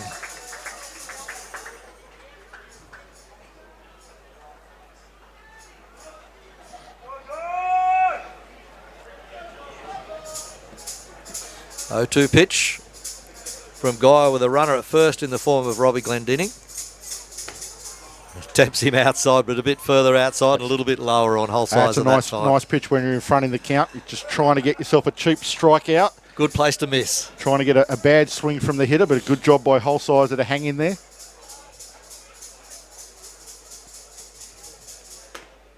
Tries the outside edge again, just missing is Guy. Squares the count up at 2 apiece. Keeping it nice and low in the zone too, so that if Holsizer does get anything on it, it's more likely to be a ground ball than a base hit. 2-2 pitch now. Oh, he pops it out, sticks the bat out. It will go to the family hill where the kids gather that one up for autograph later on. A few of the Barter buddies down there. There's a bunch of them out there on this lovely afternoon. As we said, lovely and balmy. The afternoon you need with plenty of cold drinks. We've got the water and everything else and the fruit drinks. Esky full of water and some fruit and some stuff to get us through this afternoon. Refreshers. Oh, drives up onto left field. Well hit by Holsizer. Splits shortstop and third base. Hard hit on the ground to Alex Howe in left field side. A single to 7. A big shout out to Rick Schmidt. Of course, father of Dan, who had a little bit of trivia for all you Perth fans to say that Dan wasn't a local Perth boy. Started his baseballing career in the Hunter Valley here in New South Wales for Singleton and was playing with the Moanarowers up there. And for country New South Wales in the under-14 national championships many years ago before moving over to Perth in the year 2000. There you go. Gee, that's 19 years ago already. It goes quick, doesn't it? What a worry. Time does fly. Kallio Johnson at the plate for the Heat now. 2 runners on. With 2 out. Down the line to Eunice. Eunice steps on third base to get that third out on a charging Robbie Glendinning. So put out at position 5 is Robbie Glendinning. That brings up the third out. And Kallio Johnson will be left on base with the fielder's choice to position 5. And, of course, Holsizer will be left on base as well. 3 out, 2 runners left on halfway through the 4th inning. Sydney Blue Sox leading the Perth Heat 7-0. And if you do want to join us up here in the commentary box, we'd love to be able to hear from you, to say hello, give you a shout-out. We have a few more shout-outs Harrow's going to get to in a moment. But those numbers, the SMS is 0412 203 068. 0412 203 068. Don't be shy, whack your name on the end of it. We'll say hello. Or you can get us on Twitter at Blue Sox TV. We can give you a shout out there. Or if you have YouTube open and are watching, just open the chat line, the chat box there, and say hello. And we could give you a shout out there as well. Various ways to join us in the broadcast here as the Blue Sox lead it 7-0 heading into the bottom of the 4th innings, Harrow. Certainly do, Cam, and a bit of a shout out now to Camillo, the most recent Sydney Blue Sox convert after this performance with the bat. Who rocks the Blue Sox, says Camillo. I sort of half wish Camillo had been here about 5 games ago if it was Camillo watching that took this to liven the Blue Sox up. I wish he was around about 4 or 5 games ago. We might be on a 5-game winning streak rather than a 7-game losing streak, but great to have you aboard. Yeah, a little bit of a word from Peter Barrington here. And it's he sounds a bit like my wife, actually, with the strikeouts with Boss. But, however, Boss has done a bit of a job this afternoon. A shout-out to Simone, who is a regular out here at Blue Sox Stadium. Couldn't get out here today, so is watching online. And devout baseball fan and one that certainly knows her stuff. Certainly is, and no better place to be if you can't make it to the ballpark than tuned into YouTube watching the Blue Sox TV. That was almost scripted. Blake Bivens returns to the hill for the Perth Heat. We go to the bottom of the fourth through Gift and Gopay stepping in to continue his work at the office. Grounded out to shortstop in his first appearance and got a walk in his second. So let's see what he does here in the bottom of the fourth inning for the Blue Sox as Gift steps in.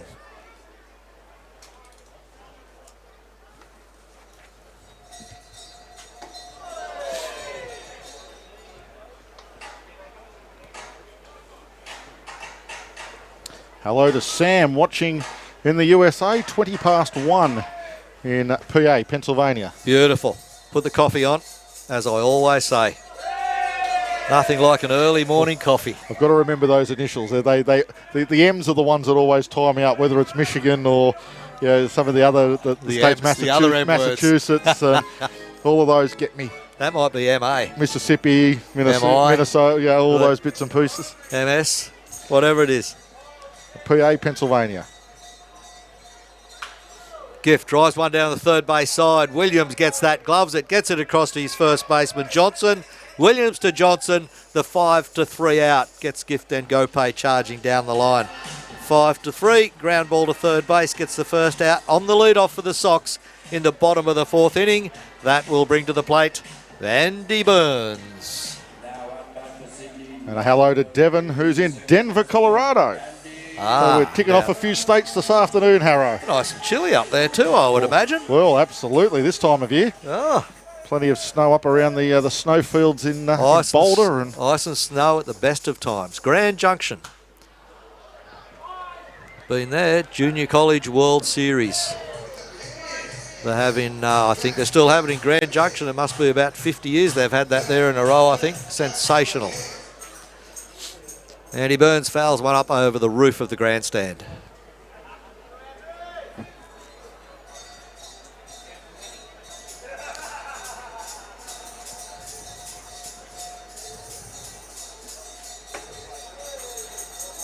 This might be a message from someone watching the cricket as well, I think. Tom Blundell from New Zealand got 100 runs. Well, we're focused in on baseball, though. The other summer sport. Who got the 100? Tom, did you get 100 runs in baseball? It's a good effort. He's crossed the plate 100 times. Absolutely. I'd be very tired after that. All in the one game? Wow. Doubt it.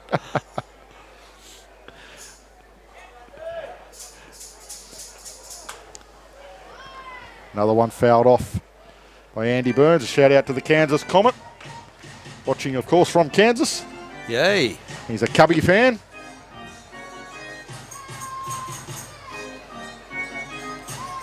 Kansas, Cubby fan. Okay. Andy Burns. A 2-2 pitch now from Bivens. Pops it up. Still inside the fence. Heading back, Alvarez leaves it. Goes into the crowd. Nice little family table there. Rebound catch in the front row. Draws a big cheer from the crowd. He looks at the bat boy, says, do I keep this? Bat boy said, absolutely. That's yours, buddy. Get that autographed later. Yeah, hang on to that and bring it over to the dugout later and we'll get a whole heap of signatures on it.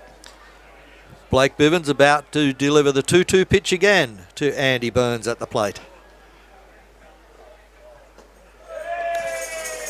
Way outside that one. Well blocked by Alvarez. Well, we can mark off another country, Trinidad. Hey. Hello to Jeff, watching from Trinidad. Born and raised as a Dodgers fan. Never cold there. Oh, fouled off down the third base side. Just having a few gremlins up here with the Heat, Harrow. So really? The Tech boys are working hard. The Heat might have some gremlins down there in the dugout too, behind 7-0. So Andy Burns, there's a hot player.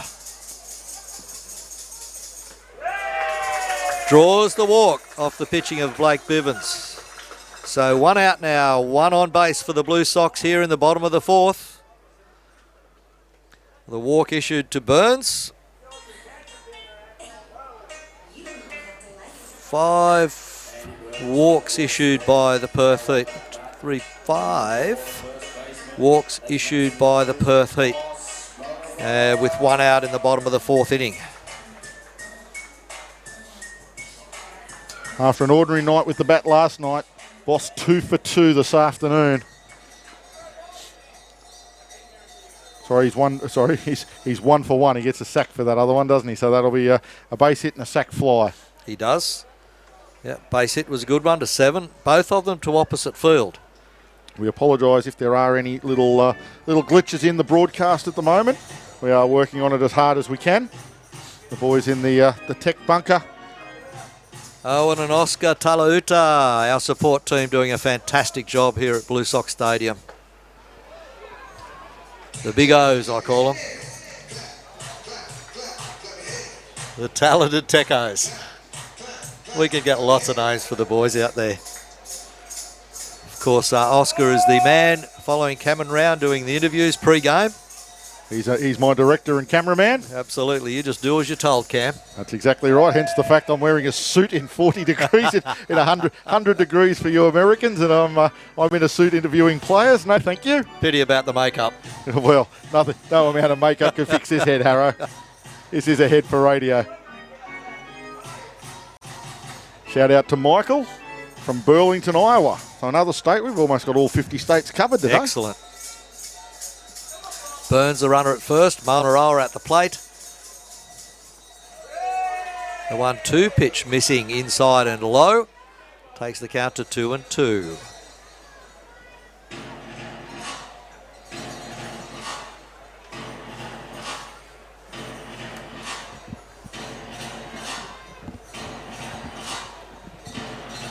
The team from RBI Australia, a proud sponsor of the Sydney Blue Sox. They're heading out to the game tomorrow. They're tuned in today. Have a look at the website for RBI Australia. It's an amazing website. The things they've got in their facility down there in the southwest of Sydney, they've got home run simulators. So you have a pitching machine and you hit the ball and it'll simulate exactly where you'll hit it and how far you'll have hit it. And they have indoor tournaments on that simulator. Have you tried that out? I haven't been down there to try it out yet. When the winter season comes around, Burns going. Mowing a roll, base hit up the middle. Burns turns, heads to third base and stands up. No, Maunarawa gets a lovely piece of that pitch straight through the middle. It got through all of the defensive lines. Maunarawa single to position 8.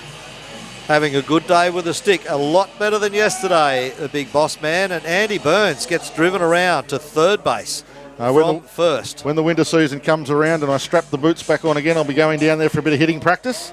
You might need to start earlier, Cam. Sorry, just to get your timing right. Get the cobwebs out. There might be a few in there. Second grade last year. Thank you very much. Well done.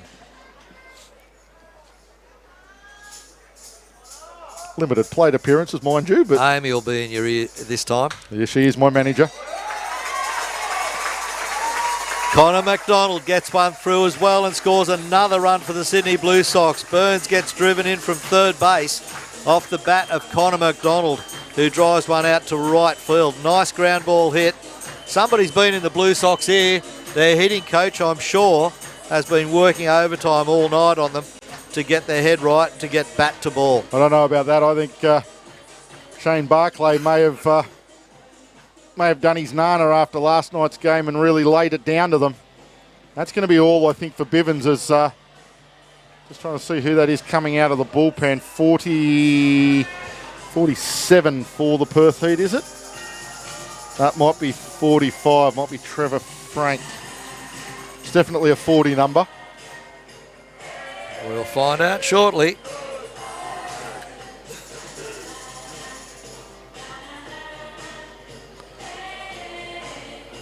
It's 4-0. No, it can't be 4-0. Mitch Newborn. No, it can't be.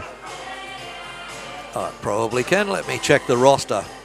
Mitch Newborn. We saw Mitch Newborn in last night at second base. We did. It would be unlikely. He's not listed as a pitcher on the lineup, but It is 4-0. It's 4-0. It's Mitch Neuenborn. Yeah, he's going to roll the arm over. Well, there you go. I have seen just about everything in this game this afternoon. Well, you know what? He's not There were a few listed. people on the YouTube chat saying that he has got a very good arm and they should be using it. Yes, he has. Let me go But to they're the about full to use roster online. He is listed in the full roster as a pitcher. Yep. Yeah, no doubt. Mitch Neuenborn. Yeah, I've seen him throw before, and so he will be able to roll it over in this situation to shut down at least the fourth inning. He may only come in for short relief, but certainly he's there on that full roster listed electronically on the Perth Heat website. Hasn't pitched this season for them as yet, from what I can tell on the ABL site. So Neuenborn comes in relief. Third pitcher to be used.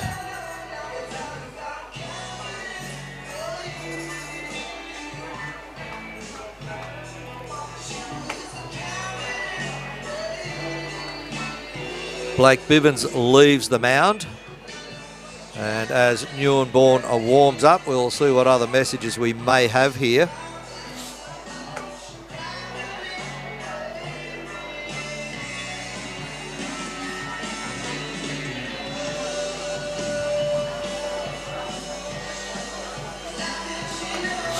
And having a chat with Brooke Knight yesterday, he did say that Mitch was one of the exciting two-way players on his team, so obviously following through on that.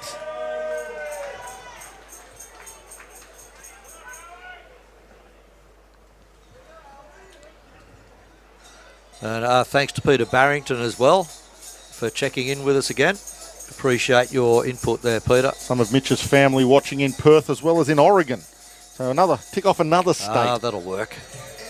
We're going to have to start playing US state bingo over here. When you get 6, you win.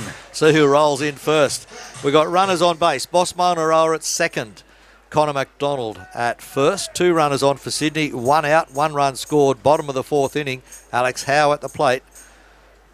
Facing Mitch Neuenborn. Nicely located fastball on the inside edge. He can throw all right. Defensive change. New pitcher on the mound. Mitch Neuenborn replaces Blake Bivens. So Howe now with a 1-1 count.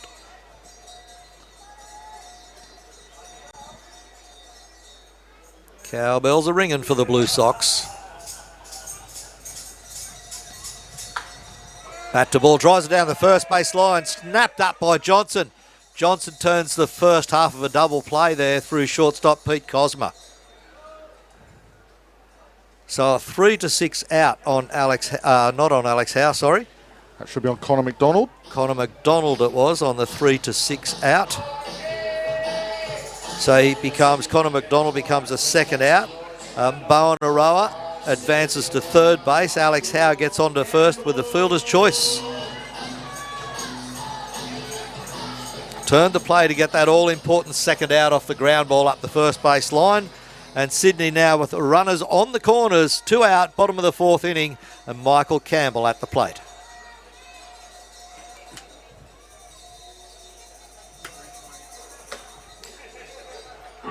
Fastball located in there from Neuenborn. Brings up a strike on Campbell.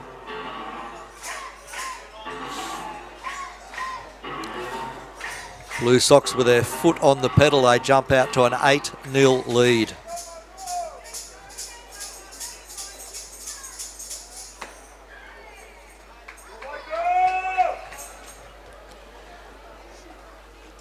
I've got to give a shout out to Alyssa Thomas. She's watching the game with her dad Blake. A big shout out to Alyssa. Hope you're in the air conditioning enjoying a bit of Sydney baseball. This one's going to end up in the beer garden. Well, foul of the beer garden over to the batting nets down the left side. All the crowd looking for it. Nobody with a glove on getting under that one. Another souvenir for the crowd. California and Tennessee we can check off as well, Harrow. Oh, here we go. The competition is on. Ripping through them. John in California Eric in Tennessee. As Campbell chops that one into his leg. We've already had Florida, haven't we? He's okay. I think we have. If we haven't, we could always play some Flow Rider music. As an attempt at humour. Granddad jokes. Worse than dad jokes. You could call me Poppy. Campbell steps back in again now. Runners on the corner still. 2 out, bottom of the 4th.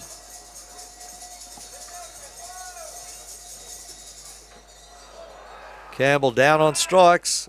Runner at first. Throw up the line anyway just to make sure of that out. Michael Campbell becomes the 3rd out with a K2.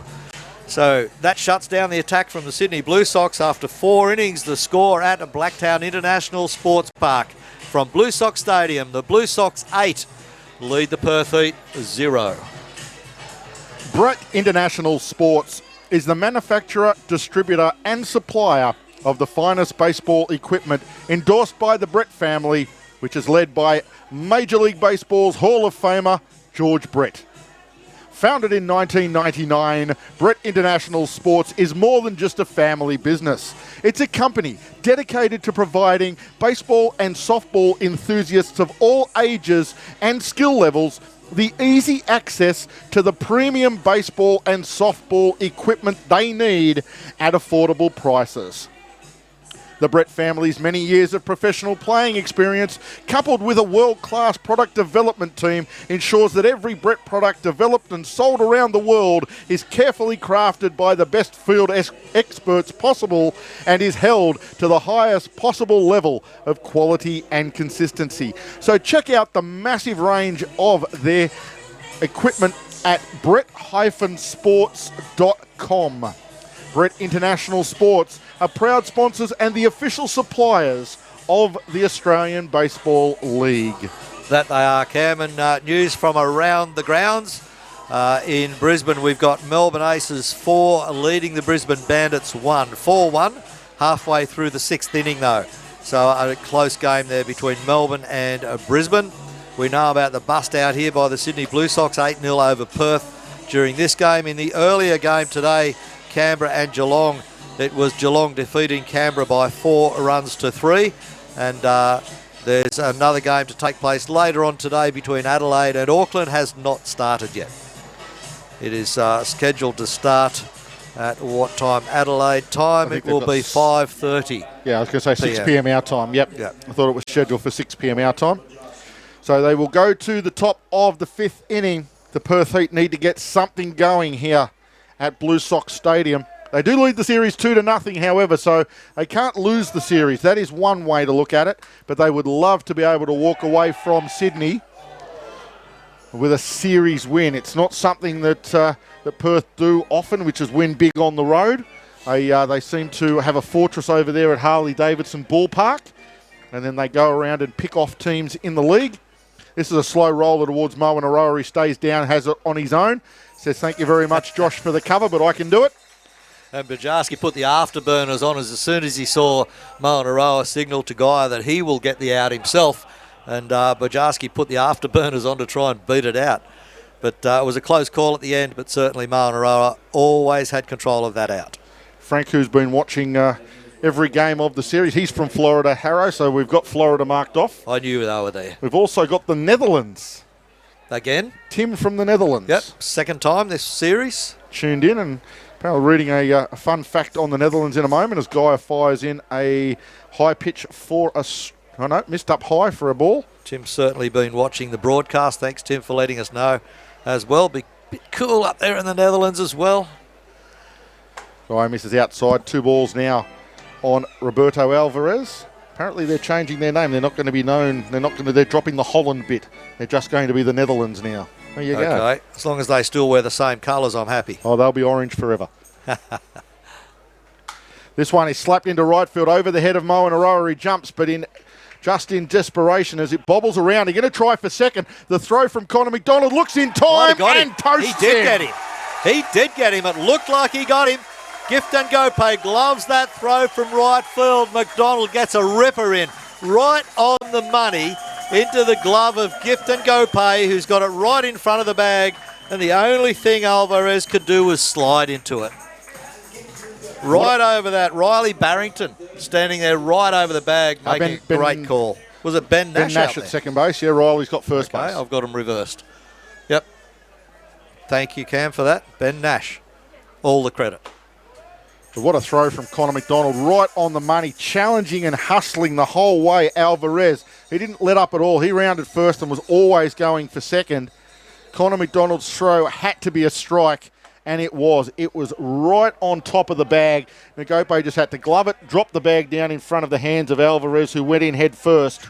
And that was all she wrote for Alvarez. He becomes the second out here, top of the fifth.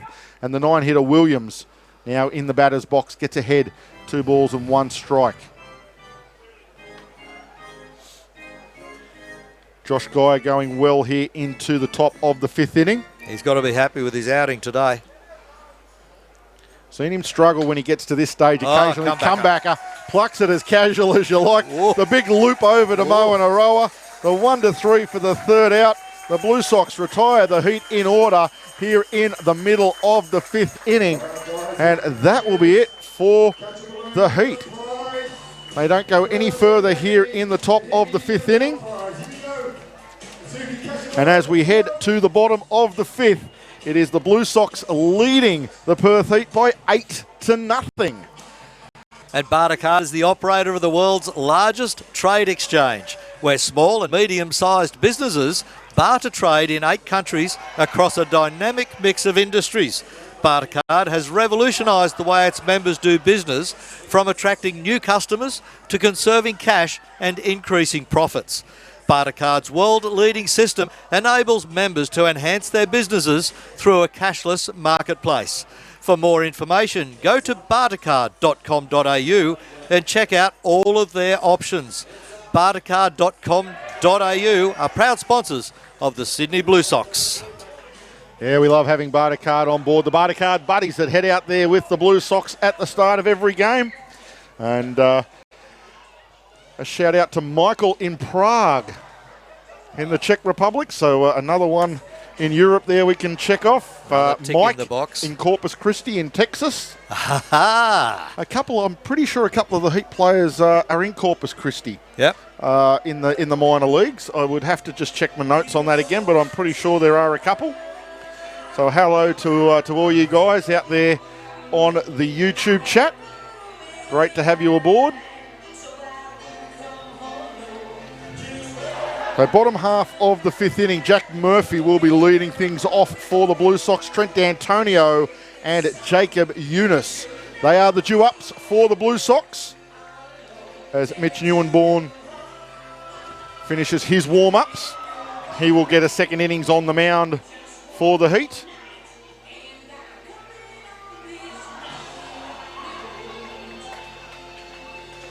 Just going to go and have a quick chat to Roberto Alvarez, and then we'll be ready for action. Well, Neuenborn was brought in the bottom of the 4th inning and did the all-important job of getting the third out. And that's exactly what the Perth Heat needed to do, with Sydney getting 1 run in the 4th.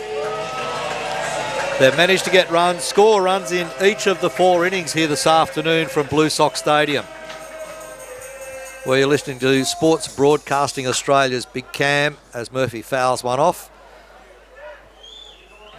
Harrow from Sports Broadcasting Australia as well, bringing you this broadcast from our location at the top of the grandstand called the Skybox.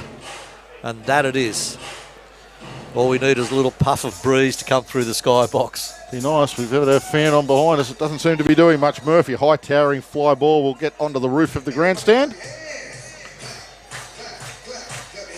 And that usually means a free souvenir for someone down there around Shirley's merchandising store, which is right in front of the gates as you enter Blue Sox Stadium. They've got everything you could need, Blue Sox, for your season. They'll have to restock after this weekend. 2 massive days, Friday and Saturday. Good crowds on both of those nights. And the merchandise store will have to be restocked, I'm sure, to keep enough in there for all of the fans that are looking for Blue Sox goods. There's also some Perth Heat wear down there as well, which is also selling. So So Murphy stands in at 1 ball, 2 strikes to lead things off here in the bottom of the 5th. Newingbourne comes inside. Murphy turns, grounds it into the Blue Sox dugout.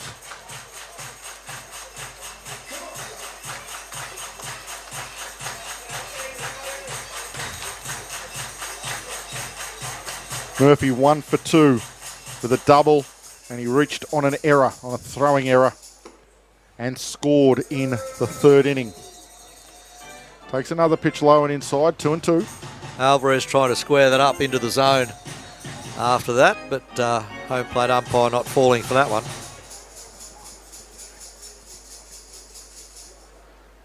Two pitch, breaking pitch. Murphy goes after, tries to hit it the other way. Again on Murphy, the Perth Heat playing full shift, and that is with Pete Cosma coming over onto the first base side of second base. So he's playing alongside the umpire. You can see him there in the centre right of your screen, playing alongside the umpire. You've then got Rob Glendenning playing in shallow right field. Kaleo Johnson hard against the line at first. Murphy tries to go the other way, swings through it, and was almost tempted to do a Bo Jackson there. He tried to flex the bat. He was going to snap it over his knee, thought the better of it. Goes down on strikes. You need legs like Bo Jackson to be able to snap it like a toothpick over your knee. That's the picture I had in my head.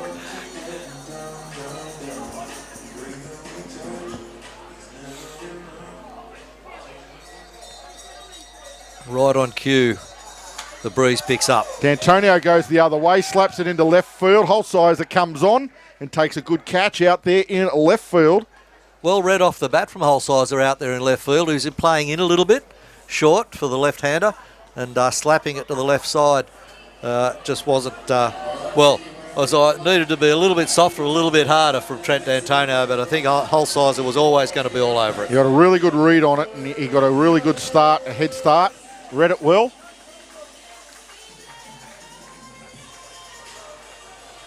And that will bring the top of the Blue Sox batting order, Jacob Younis, back to the plate for his 4th bat already in only 5 innings. He's 0 for 2, reached on an error and scored, walked and scored in the 1st innings, and flied out to left field in his last at bat in the 3rd.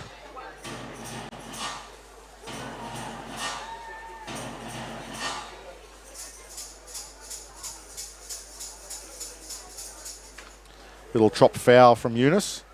They count to 1 ball and 1 strike. 4 at-bats and 3 different pitches faced. That's slightly unusual too. Lowry threw to him in the 1st innings, Bivens in the 2nd and the 3rd, and now Newingbourne. Now facing Mitch Newingbourne. This one, a comeback, and Newingbourne gloves it nicely. He'll run it halfway across before underhanding it across to Johnson for the 3rd out. So the Blue Sox retired in order here in the 5th inning. The first time Perth Heat can say that. They've sat them down. Are they wresting momentum away from the Blue Sox? We'll find out when we come back. We are through 5 innings here at Blue Sox Stadium, where the Sydney Blue Sox lead the Perth Heat by 8 runs to nothing. Are you struggling with the rising cost of power? You are not alone. Over 2 million Australian homes have now installed solar. The average size solar system can save you around $500 a quarter, add value to your home and reduce your carbon footprint. SolarAy is Australia's largest independent solar and storage installer, located right here in Blacktown. Talk to the team at SolarAy to find out if solar is right for you. Visit solaray.com.au/Blue Sox today. SolarAy Energy, proud sponsors of your Sydney Blue Sox.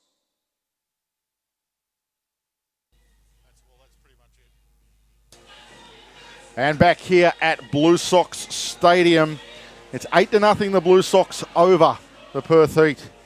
And again, a big thank you to SolarAy Energy. They are massive supporters of baseball here in New South Wales and of the Sydney Blue Sox. Jump online and check out all their options. If you have power issues in and around your area in Australia, especially Sydney, check out all of the things that SolarAy have to be able to blackout-proof your house. Things like the new Tesla batteries that will ensure that you have power in your house, even if and when the power in your area goes out. They'll do you a wonderful deal. Peter and the team at Solar Ray will look after you every step of the way.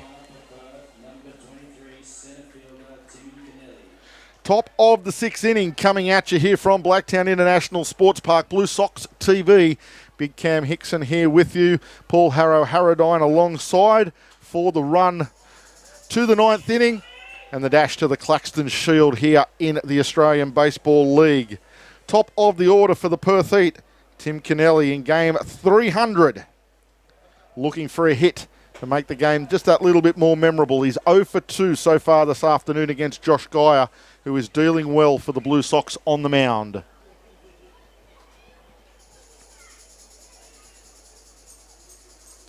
One pitch, misses low and outside. No swing from Kennelly. Had a good chat with Tim prior to the game, and those tuned in before the game started will have seen the interview. Wonderful young man, Tim. Has been the whole family, the Kennelly family, long-time servants of baseball over there in the West. Great to see him bring up 300 games here in the Australian Baseball League. 2-2 pitch, low and outside, 3 balls and 2 strikes. Some action starting to happen in the Blue Sox bullpen. Several players up, loosening up, stretching. As Kennelly pops this one up, Moen Aroa into foul territory, goes to the fence, goes up the fence and decides against it as it lands on the grass. What's left of the grass here on the Family Hill. Unfortunately, very little rain here in the west of Sydney. All of New South Wales in a terrible drought. We could really do with some good soaking rain. Kennelly, there is the hit in game 300. He rips it through the 5-6 hole for a base hit to left field. And Tim Kennelly, a lead-off hit here in the top of the 6th inning. Didn't the Perth Heat need that to get something going? And once again, TK, as he's known, tries to get something going for the Heat, tries to wrest a little bit of momentum away from the Sydney Blue Sox, who lead at 8-0 here in the top of the 6th inning.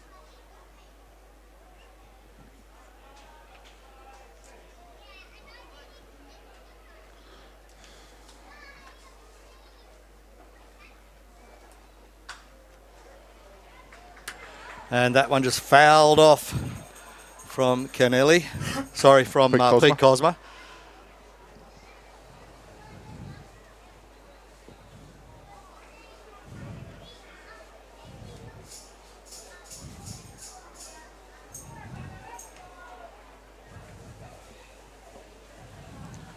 Cosma's next pitch in there for a called strike, so quickly behind 0-2 to Geyer.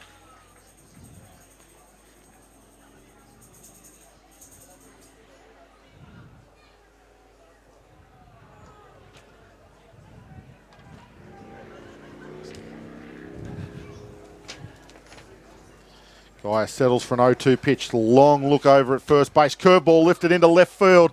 But again, the breeze gets hold of it. It's going to make it an easy play for Alex Howe. He tracks it down comfortably out there. Again, as we were saying earlier in the game, breeze blowing directly in from centre field today, making this a very, very deep ballpark. It is 122 metres or 400 feet to straightaway centre field. But as is this ballpark, the fence then goes out and around in a semicircle sort of formation to the corner, so it is almost as deep in the alleys as it is at straightaway centre field. Yeah, like a double belly. Bulging in the middle. On both sides of the ground. Jordan Cassar goes deep. That's where to go. Forget about it. It is gone. As long as it stays fair, which it does, it's on the batting tunnels out in right field. That is a blast from Jordan Cassar. A 2-run homer, and the Perth Heat are back in this one. It is 8-2, but they are coming. Connor McDonald gave up on that one early. He looked at the sky, saw the ball, and thought, I'm not running anywhere for that. Well and truly gone. Into a headwind, I might add, as if it was sailing to Hobart. That was a massive hit, and that wind did hold it up. Otherwise, it would have gone a lot further than it did. It was a high one. It was right over to the batting cages in the right field side, well outside the boundary fence. That's why I said don't worry about that one. It was gone. And here's another base hit again. So the Blue Sox really now getting people up and active in the bullpen. We said that Josh Geyer has problems going deep. He's been so good this afternoon. He's now given up a base hit to Kennelly, a home run to Cassar, and now a base hit to Glendenning. That might just about do it for Josh Geyer. There are signals going up to the bullpen. Yep. Trying to work out Terrell Harris is up. Holsizer steps into the plate now. The runner at first is Robbie Glendenning. After that, a single. They won't want to muck around with this 6-run lead. It'll evaporate very quickly. Another base hit, this time to right field. Holsizer manages to work it through the gap.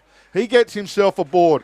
4 hits given up. Shane Barclay's moving. He's told Chris Oxspring to go out to the mound, so we will have a coaching visit. It will be Chris Oxspring heading out to speak to Josh Geyer. Ox has gone out to buy some time. Glendenning now stands at second base. Holsizer at first. 1 out. Perth have scored 2 here in the top of the 6th, and I don't know that there'll be a lot of mucking around with Josh Geyer. 6-run lead for the Blue Sox with 2 runners on base. In the season to date, he has pitched really well until the opposition get to him. Yep. When the opposition have been getting to him, which has been happening in the recent series in about innings 4 and 5, they've hit him out of the attack very quickly. Now, I know that Shane Barclay and Chris Oxspring will have a very tight leash on him, but with a 6-run lead, are you trying to just get him through this half of the inning and then be able to get to a setup man for 7 and 8 and your closer for 9? We'll see how that works out, but they're going to leave him out there for the moment. They're just buying time, I think, for the relievers to warm up. Trying to have a look to see who the lefty is up there throwing for the Blue Sox. Johnson at the plate. Gets back to ball. Third base side. Eunice knocks it down. Cannot make a play, but does keep it on the infield. So now Perth with loaded bases through Kaleo Johnson. Hard hit ball down the third base side. We'll call it a single to 5. Oh, yeah, definitely a single to 5. But that again puts further pressure, and now looks like Gary Everson might be heading up to the bullpen for the Blue Sox, and that might be about it. One of the Blue Sox pitchers heading towards the gate. No, he's just going to meet Gary Everson, who is heading up there. How long do they delay the next pitch? Really can only give him one more batter. They need Murphy to go out and have a chat with him. That's what they need. There's a ball that misses low. Loaded bases, 1 out. The 8-run lead is back to 6. One swing of the bat. Could see it back as low as 2.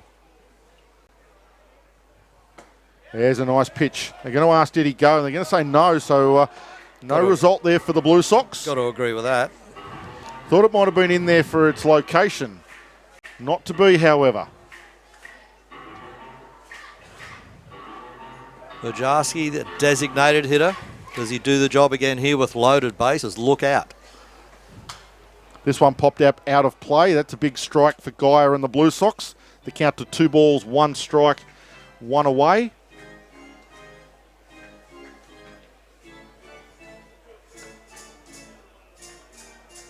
Todd Van Steensel warming up in the bullpen as well for the Blue Sox now. Little slow roller to the plate. Murphy needs to stay to the plate. He doesn't. He goes after it. They'll get the play at first. No, they won't. Moanaroa drops it, trying to apply a tag.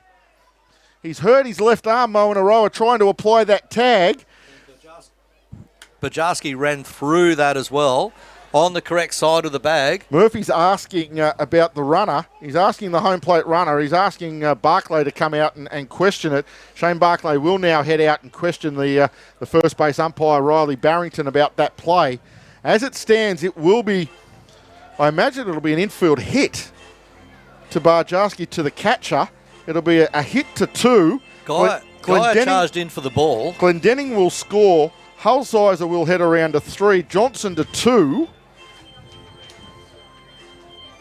And Perth now make it 3 runs in this inning. Only 1 out. Barclay now going to come down to the plate and have a chat to Bob Crawford. Again, buying some time for, I'd say it will be Van Steensel, who will be the relief pitcher at the moment. It is giving the pitchers a lot longer to warm up. No question about that. I thought that the better play there might have been for Jack Murphy to have backed off and just kept his foot on the plate, and for Guy to have flicked it to him for the force at the plate. Yeah, I think what's happened, Riley Barrington referred to the plate umpire, whose call it is on the railway tracks, as we call them, and that's where Bojarski was. I don't think there's any question about that.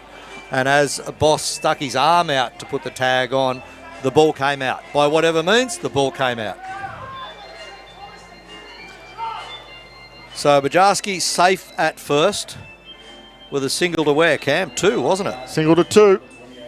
Boss was on the bag. I don't know why he applied the tag. Maybe the throw just put his glove, made his glove come across the bag, and Bojarski ran through it. So I think he might be asking, did Boss have control of the ball with his foot on the bag for the out before Bojarski made contact with him? Well, that's why he would have gone to Barrington. Riley Barrington would have been able to make that call. That was his decision. The other decision, the secondary one, if you like, was the plate umpire's decision. Well, Guy is still out there. Has given up 1, 2, 3, 4, 5, 6 hits in this inning alone. Has given up 3 runs. A long bomb to Jordan Cassar. Perth smelling a comeback here. Down 8-0 heading into this inning. All of a sudden they've got 3 and the Heat are charging. There's only 1 out still in this top of the 6th inning.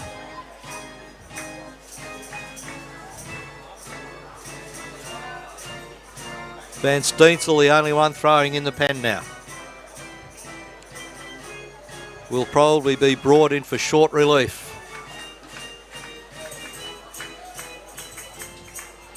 Can Guy find an out for the Blue Sox? Fastball, this one's lifted foul down the first base line, out of play. 1 ball, 2 strikes will be the count. 1 away, bases loaded. Oh, if Blue Sox fans thought they were in for an easy afternoon, Harrow, I've got news for you. Hold my beer. Oh, dear. It ain't over till it's over. 1-2 pitch on its way. Breaking pitch, broken batter. Chance for Ngope for a double play. Fires for the first. They will turn the double play, the Blue Sox, and they will get out of this jam. Ngope was going to take it himself to second base. At the last moment, needed to flick it to Burns. Burns with a strong enough arm to mow and a rower. They will turn the double play and they will avoid a crooked number. 3 will help the Heat, but 4 or 5 would have been massive.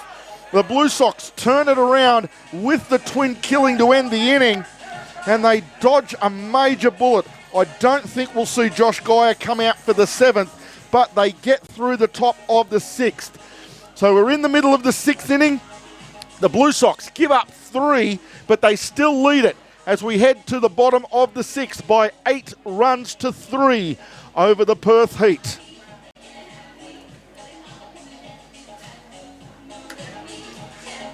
For all your printer and copier needs, speak to the professionals at Mitronics. Mitronics are Australia's largest brand independent office equipment and supplies company. Mitronics are proud to be wholly Australian owned and operated and stock all the best and most famous brands of printers and copiers. Mitronics guarantee to better any valid Australian quote, so you can be sure you are getting the best value and service when you buy or lease your chosen product from Mitronics. So jump online and check out their massive range of printers and copiers and all of the services they provide. Go to mitronics.com.au. Mitronics.com.au are proud sponsors of the Sydney Blue Sox. And that they are. Blue Sox certainly appreciate the support they've had over many years from the Mitronics organisation. And I know them very well. They are good people to boot. That always is an advantage. Change on the mound now for the Perth Heat. And I think this is a 42. Let's have a little check here. No, it is still Mitch Neuenborn out there. Still the same. I thought there was a different number on the second digit, but it's still Mitch Neuenborn. And he's done a good job. So going a little bit longer than I suspected he may have, which is very good for the Perth Heat, with a game still to play tomorrow. We will head to the bottom of the 6th inning, and leading off for the Sox, Gift and Ngope. Well, what a massive top half of the 6th innings for the Perth Heat. That was heart in mouth time for Blue Sox supporters. They have seen a couple of big leads evaporate this season, and they were almost looking down the barrel of another one going there. Perth left 2 runners on base as well.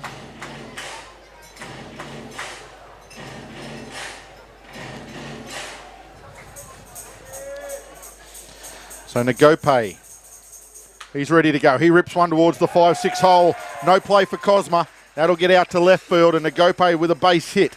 His first of the afternoon. And the hits keep coming here at Blue Sox. Just What's looking up, at Harry? Cosma, just looking at him, the way he got up, it looks like he may have hurt himself just a little as well. I don't think it's anything too serious, but he's taken his glove off. He's checking his wrist. Yeah, his right wrist. He's just now just adjusting his belt and everything as he laid out on the dirt. Well, but that'll fix it. Definitely the right wrist. But all is good as he prepares himself for this next pitch now. And Andy Burns, who launches one to deep left field. It's going back to the warning track, but it'll be taken out on the warning track. It was hard and it was deep, but the breeze not helping Andy today. Breeze that we had the other couple of days, that may well have been out of here. And Andy's saying that. He said, I thought I got more of that. Yeah, just a little bit too high, and Whole Sizer camped underneath it, just inside the warning track for a good catch in left field. And Gopay still stands at first and brings Moen Aroa to the plate. Moen Aroa 2 for 2 with 1 RBI on the sack fly for the day. A hit to left, a hit to centre. The sack fly was to left. Yes, that's correct, left. Again, the Perth Heat go into shift mode against Boss. All players apart from Jess Williams on and Nico Holsizer on the first base side of the diamond. This is low and inside. It's well handled by Alvarez in the left-hander's batter's box.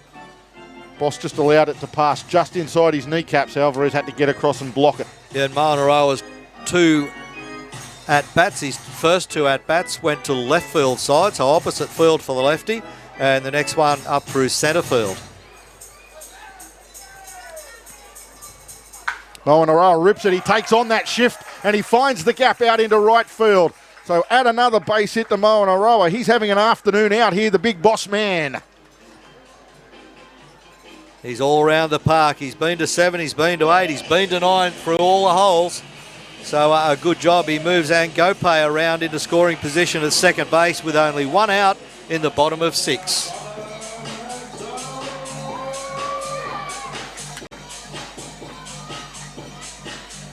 That'll bring Connor McDonald up. He's 1 for 3. He's had a hit to right field himself today. A strikeout and a ground out. Runners at first and second, 1 away for the Blue Sox here, bottom of 6. They lead it by 8-3.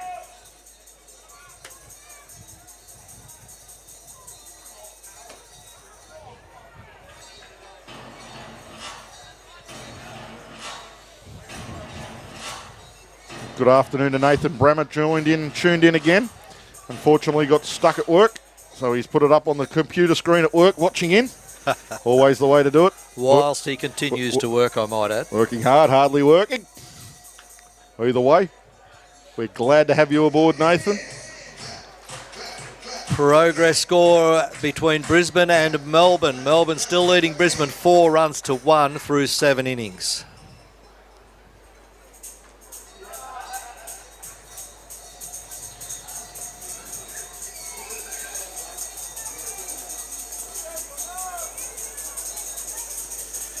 Ewingbourne doing the job on the mound for the Heat. This one chops hard at Jess Williams. They're going to try and turn the double play. They'll get rid of Moen Aroa. They will get rid of McDonald. So they will get an inning-ending double play, will the Perth Heat.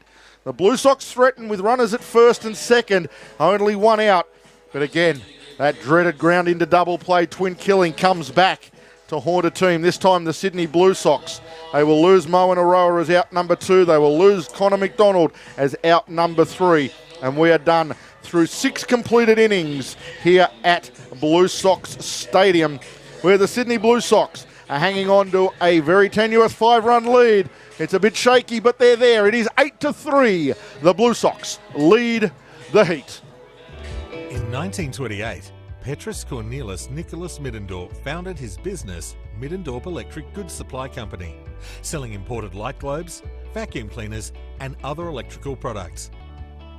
Business began booming, so Petrus and his sons opened the first Middendorp branch in a converted church on La Trobe Street in Melbourne in 1956. This was the first of many branches that would eventually spread across the country, trading as Middies in its signature pink colour.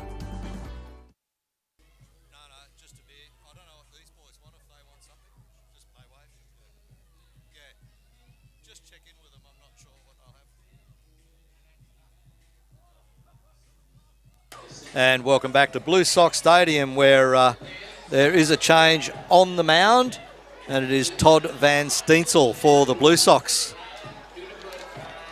Taking over from Josh Geyer. Todd Van Steensel comes in, middle relief.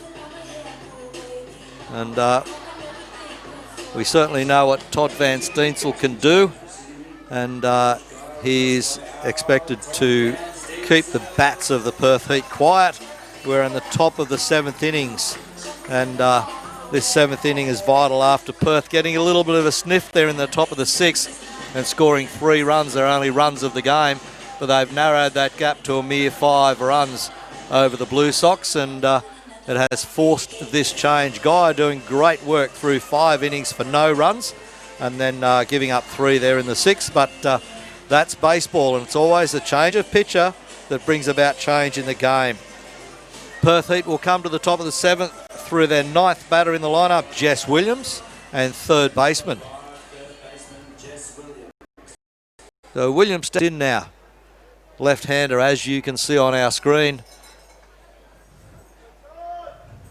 And he's grounded out to second base. And a comebacker to the pitcher in his first 2 appearances. Let's see what Van Steensel can offer up in conjunction with catcher Jack Murphy. Top of the 7th.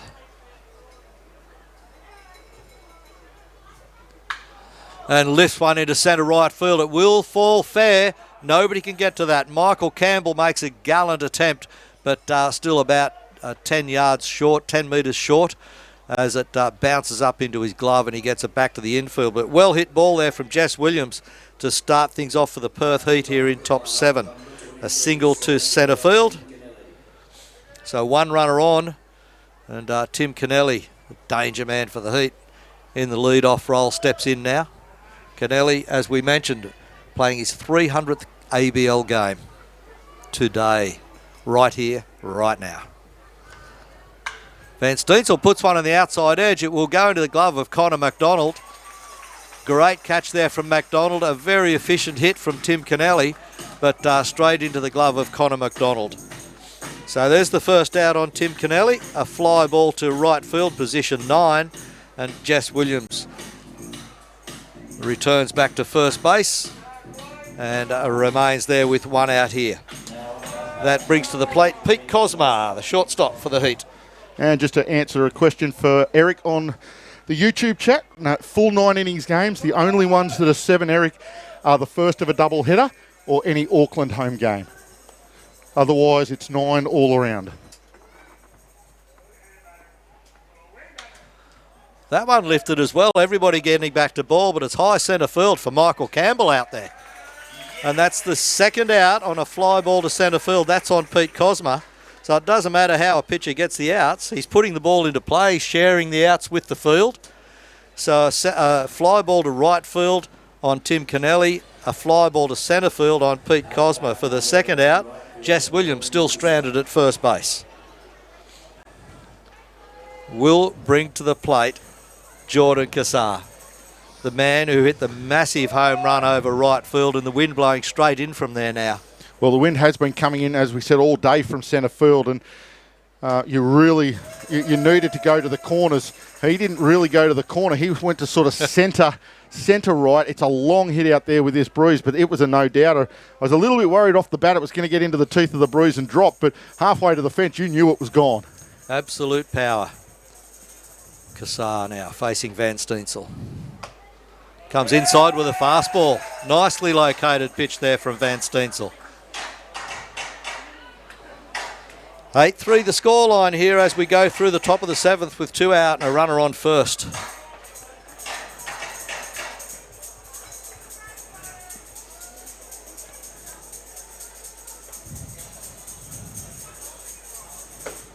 Tries the outside edge that time. Misses by not very much. Murphy held it there, hoping he was going to get a call. Trying to show home plate umpire exactly where Murphy thought it went, and Bob Crawford said, yep, that's where it went. Ball. I suppose if you get the nice call on the inside, you can't expect both edges all the time. Oh, pops one over into no man's land, the back of Andy Burns into the glove of Connor McDonald. But that one a clear hit there for Kassar. Still to the right side. Just a single over there to 9, and that moves Jess Williams around to second base. Kassar stands safely at first. Still Perth on the attack though. As we get to their 4th batter in the lineup, Robbie Glendinning. Nice message from Tim in the Netherlands, saying that the proper Dutch pronunciation of Todd's surname would be Van Stansel. Van Stansel. Okay, thanks for that. But however, as he said, players can have their surname pronounced however they wish. I'm happy to call him Van Stansel. Van Stinsel. Stainsel. Thanks, Tim. Don't do Dutch accents. Don't do any accents. I struggle enough with English and Australian. Yeah.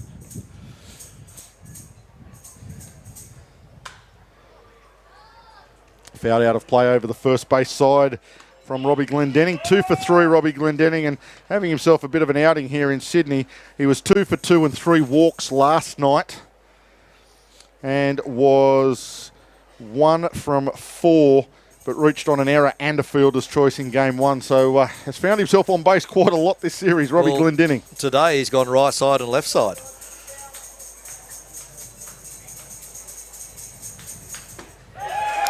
Beautiful change up from Todd Van Steensel. He'll ring up Robbie Glendinning on strikes. That'll be out number 3 for the inning. And the heat done here, top of the 7th. It's time to stretch here at Blacktown International Sports Park, Blue Sox Stadium. So we'll give you the sounds of the ballpark as we take in the 7th inning stretch. We have a bit of a breather and get ready for the run to the 9th inning here at Blue Sox Stadium.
And welcome back to Blue Sox Stadium as we just do the 7th inning stretch here. We go to the bottom of 7. Change on the mound for the Perth Heat. And 2 I thought might be coming out in Lugo. Audrey Lugo. Yeah, we saw him warm up last night. And then Anderson was good enough to get through to Rawlinson, and Rawlinson to Schmidt.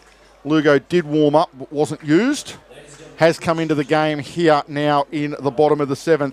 Mitch Ewingborn doing a good job for the Perth Heat, stemmed the bleeding and allowed the Heat to get somewhat back into this game at 8-3. Now it's Audrey Lugo's turn to see whether or not he can keep the Heat in touch with the Blue Sox. And leading off for the Blue Sox, Alex Howe steps in. And first pitch from Lugo gets Howe swinging. Only a half a swing though. Seemed to just back off halfway through that swing and let the bat go around still though. And then bounces one in short, does Lugo.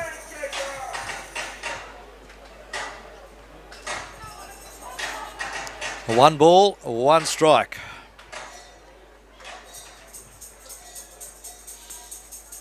A 5-run lead here for the Blue Sox. We've got a pinch hitter in here. That is not Alex Howe. No, that's not Alex Howe. That looks like Max Brennan just from the shape of him. He's batting from the wrong side of the box. That is correct.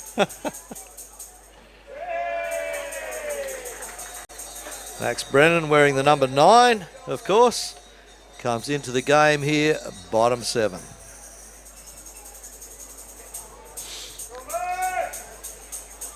Let's see what Brennan can do.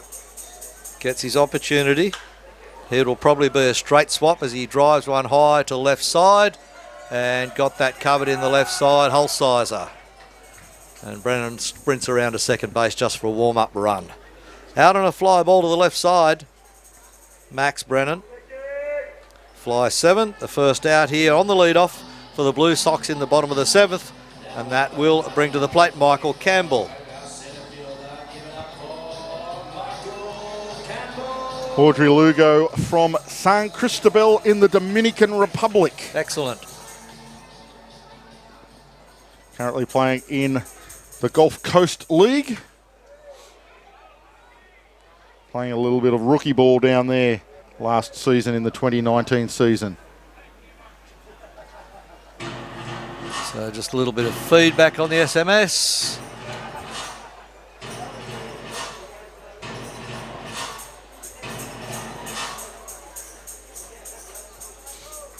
Campbell now. Next pitch from Lugo.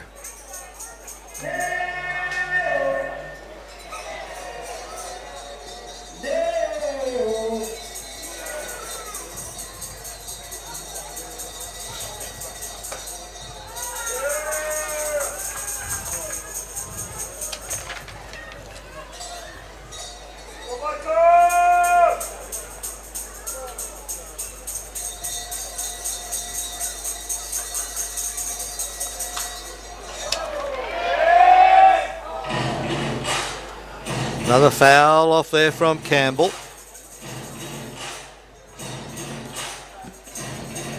He's got Michael Campbell here, second batter in order, bottom of the 7th inning for the Blue Sox. They're looking to build a bit more insurance after Perth catching up by 3 runs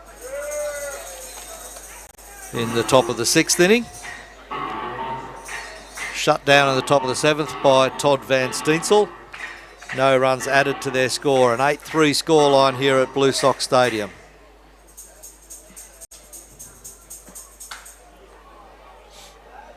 As the next pitch gets fouled off by Campbell yet again.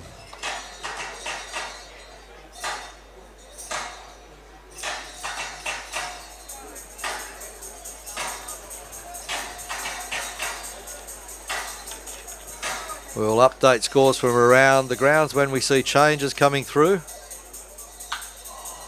High fly ball there, goes to centre field. Tim Kennelly camps underneath it. And it's Campbell out on a fly ball to centre field. Tim Kennelly doing the work out there in the middle, as you would expect. 2 up, 2 down for the Sydney Blue Sox.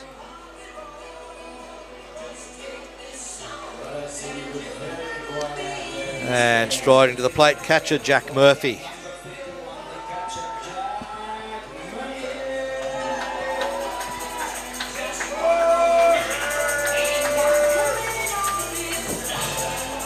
Bottom of 7, 2 full innings to go after this. A lot of baseball left in this game yet. Yeah, Blue Sox fans will be anything from comfortable at the moment.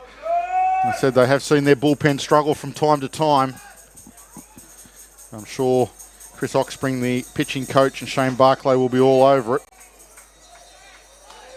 That one high, check swing, down the line to third base umpire, request denied.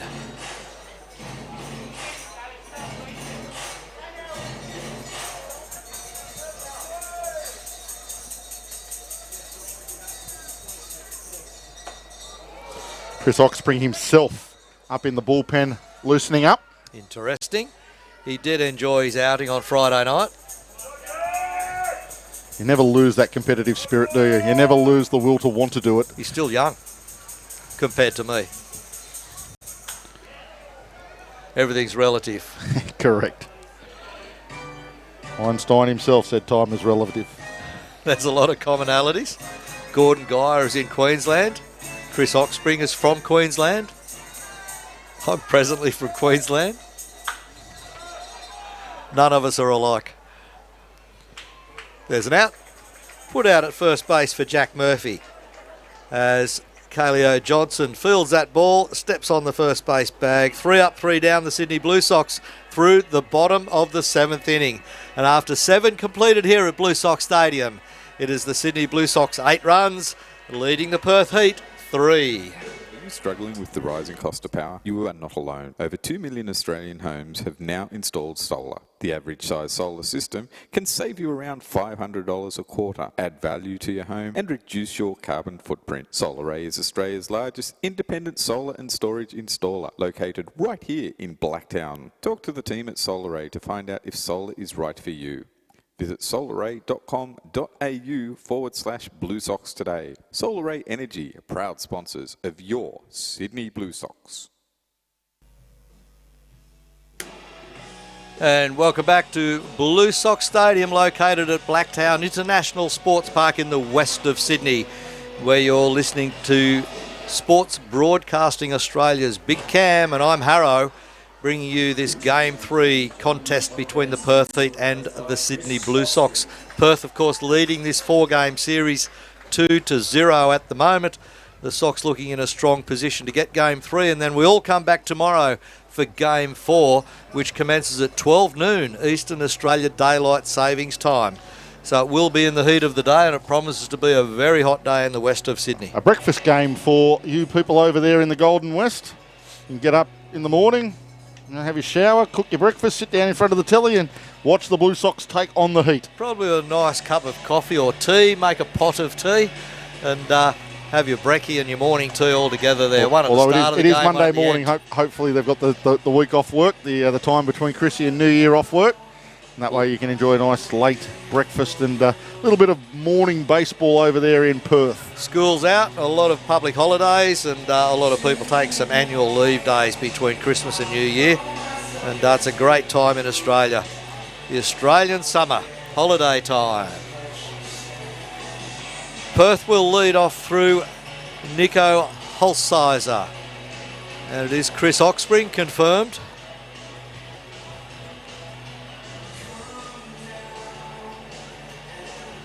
And just confirming that Max Brennan has gone out into left field.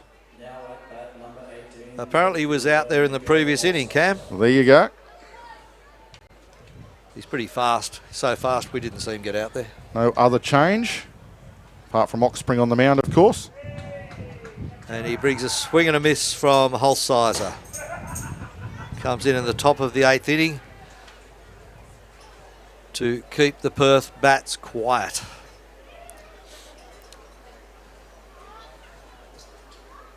Oxspring, his first appearance on the actual lineup of this series.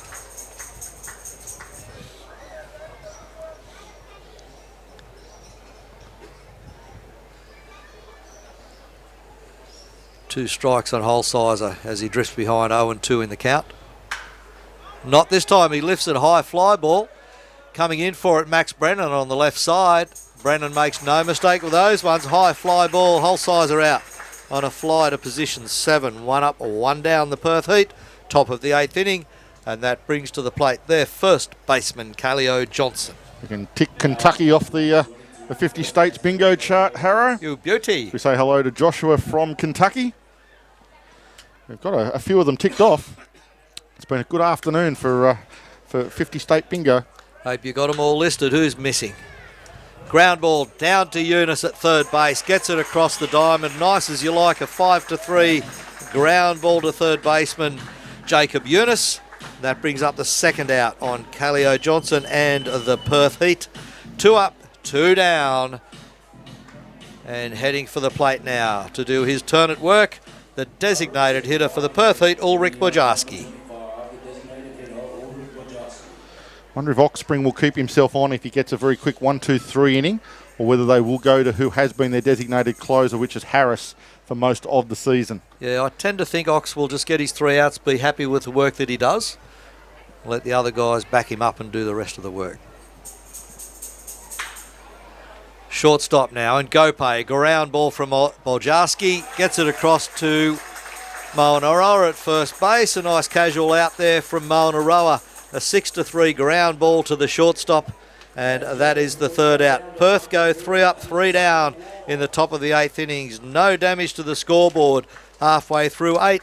It is the Blue Sox 8 runs and the Perth Heat 3. Design Choice brings every space to life with a design solution that is conceptually beautiful, practical, cost-effective and durable, even for the toughest commercial environments. Working with clients and the furniture industry for over 20 years, you can rely on their knowledge and high-quality items. The Design Choice team know that selecting the right piece of furniture may be the difference between making your restaurant just another restaurant or becoming the new destination hotspot. To check out some of the creative designs, head to designchoice.net.au. Design Choice are proud sponsors of the Sydney Blue Sox. That they are, Cam, as we head to the bottom of 8. An all-important part of this game. And the around-the-ground scores from Brisbane, between Brisbane and Melbourne. Melbourne still leading Brisbane 4-1. And it would appear they're in the bottom of the 8th inning there as well. So Brisbane trailing Melbourne. And they have just started in the other game. Harrow, I know it's not far into that game. They'll only be through around about the first innings. They've only been playing for around about... I would say, well, they've probably been going about half an hour now, I'd say. Yeah. It'd be probably 0-0 in that game. Is it the bottom one, the Tuatara and the Giants? Yeah, still 0, and they're into the second inning now. Yep. Yeah, bottom of the second by the look of it. Yep. So here in front of us, the Blue Sox have steadied the ship. It's taken Todd Van Steensel and Chris Oxspring to steady things. They have a 5-run lead. Perth down to the top of the 9th. But before we get to that, Trent D'Antonio, the number 9 hitter in the lineup, will lead things off for the Blue Sox in the bottom of the 8th inning. Yeah, and they may just be looking for a little bit more insurance to make sure the wheels don't fall off. I don't think they will. They're looking pretty solid, the Blue Sox. 5 is nice, but they'll take anything that they can get. Audrey Lugo returns to the mound for Heat.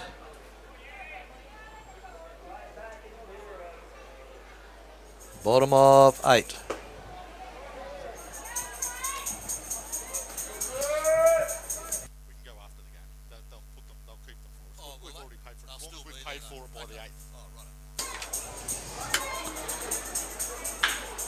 Lugo gets a comeback, hits his glove, slows it down, charging for it. No play to be made there. Pete Cosma charges in from shortstop. Lugo just taking the speed off that as he leapt up trying to get the comebacker. Wasn't able to glove it, and Cosma wasn't able to get to it on time. So Trent D'Antonio leads off the Blue Sox here in the bottom of the 8th inning, gets himself on base. Yeah, Lugo trying to do the right thing to go up and get it and make it an easy comeback, but in the end, he just took all the pace off it, and Cosma and Glendenning had no play. If he doesn't touch it at all, maybe Glendenning has a play cutting the diamond off and making the throw. It would have been tight. D'Antonio still runs well, so it would have been interesting to see how that would have turned out, but D'Antonio aboard now with a lead-off single. And Eunice steps in and fouls off the first pitch he sees from Lugo.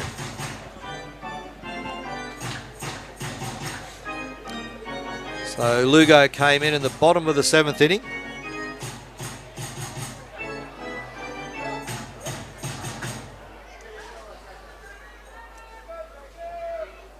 A good lead there from D'Antonio, and that one over the head of Eunice. He ducks down to avoid that hitting him on the helmet.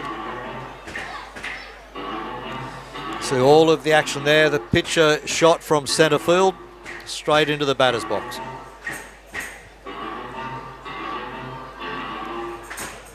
Kickoff attempt.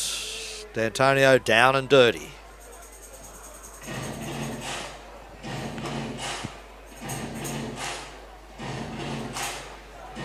Crowd still in this game, as you would expect. Blue Sox bats have worked well today. Will they continue through this bottom of the 8th? Wild pitch. D'Antonio turns second. Has a look at third, but not while Alvarez has got the ball in his hand. So runner in scoring position is Trent D'Antonio. At the plate, Eunice. On deck, Gift and Gopay.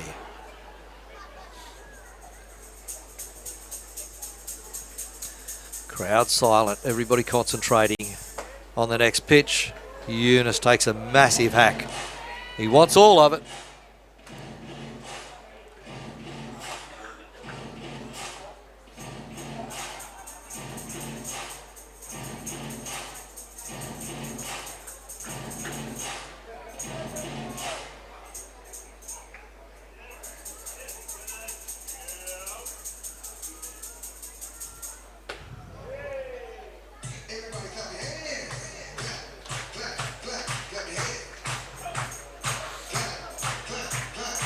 Full count pitch now from Lugo to Jacob Eunice.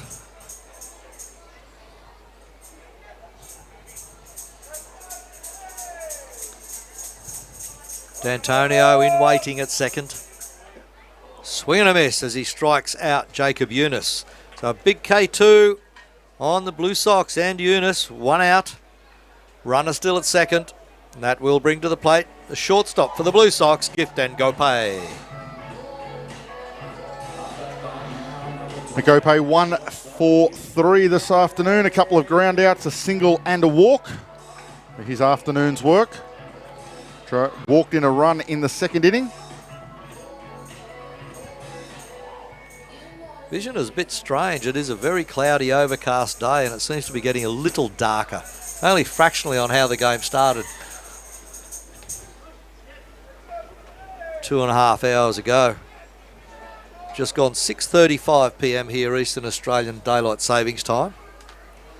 The game starting at 4 p.m. We're in the bottom of the 8th right here.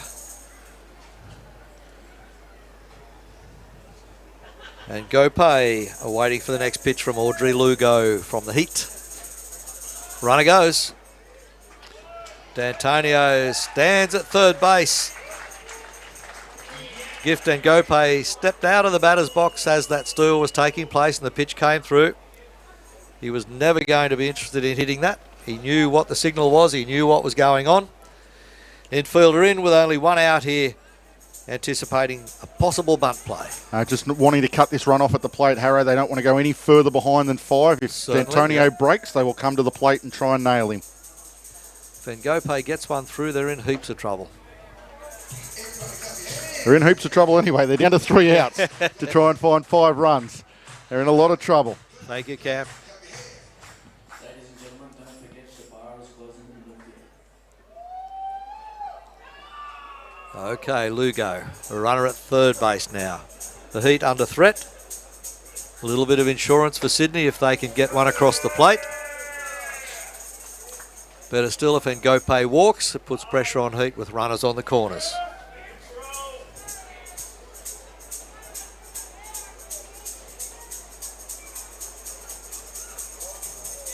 Three-one pitch now from Lugo. Pop up. Going back on it at first base. It is Johnson at first base going for it. He catches it just over the foul line. Kaleo Johnson calls everybody else off, takes a good catch there on a high fly ball from Gift and Gopay. Foul fly to position 3, brings up the second out on the Blue Sox here in the bottom of the 8th. The runner still stranded at third base is Trent D'Antonio.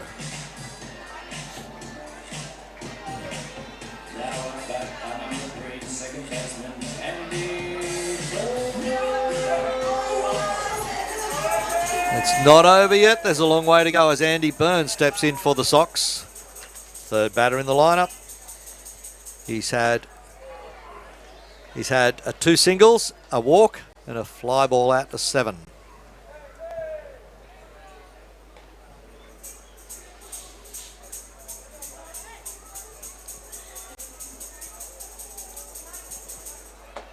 Fastball top of the zone on Burns. He thinks, oh really? Okay, that's a fastball, that's a strike. He let that one go through. Burns was not interested with 2 out, bottom of the 8th. Blue Sox will come back in the top of the 9th with 3 outs to get to take this game 3. The run at home, D'Antonio charging home, no pitches cover, throw up the line to get the 3rd out on a charging Andy Burns, drop 3rd strike. So it is a 2-3 out there to bring up the 3rd out. Run will not score. So D'Antonio stranded on the base pads. Burns couldn't make it in time. And we are done through 8 complete innings. And the score line, Sydney Blue Sox 8, Perth Heat 3 runs. Lush Greenery is your comprehensive commercial supplier for all your artificial greenery requirements. From concept to completion, they are there every step of the way to help make your garden area or interior area look amazing. As Funky Phil fired a water bomb very close to our window. No, going very close, and there's a few crowd in front of us asking for them. We're going, no play up here. Lush Greenery will cover all of your interior and exterior designs, from a range of barn doors and green walls to planter boxes, climbing vines, and so much more. To see samples of their spectacular green walls and all of their interior and exterior designs, just head to lushgreenery.com.au. Lush Greenery, our proud sponsors of Sydney Blue Sox. They certainly are, Cam, and good sponsors they are. Scoreboard showing for both clubs 11 hits apiece. 11 hits apiece. But the scoreline, more importantly, reads 8-3 in favour of the Blue Sox. Well, Perth Heat got 6 of those hits in the 6th inning. They certainly did.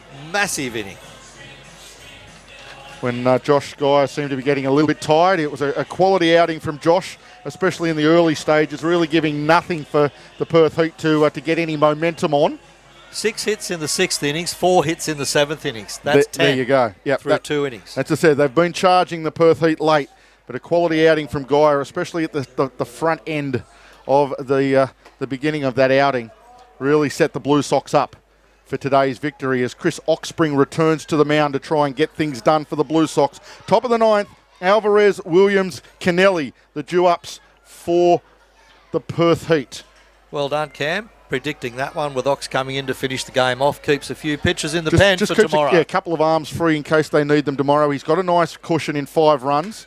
He's done this before as a nice line drive out to right, but it'll carry all the way to Connor McDonald, and he will get the first out. Out there in right field.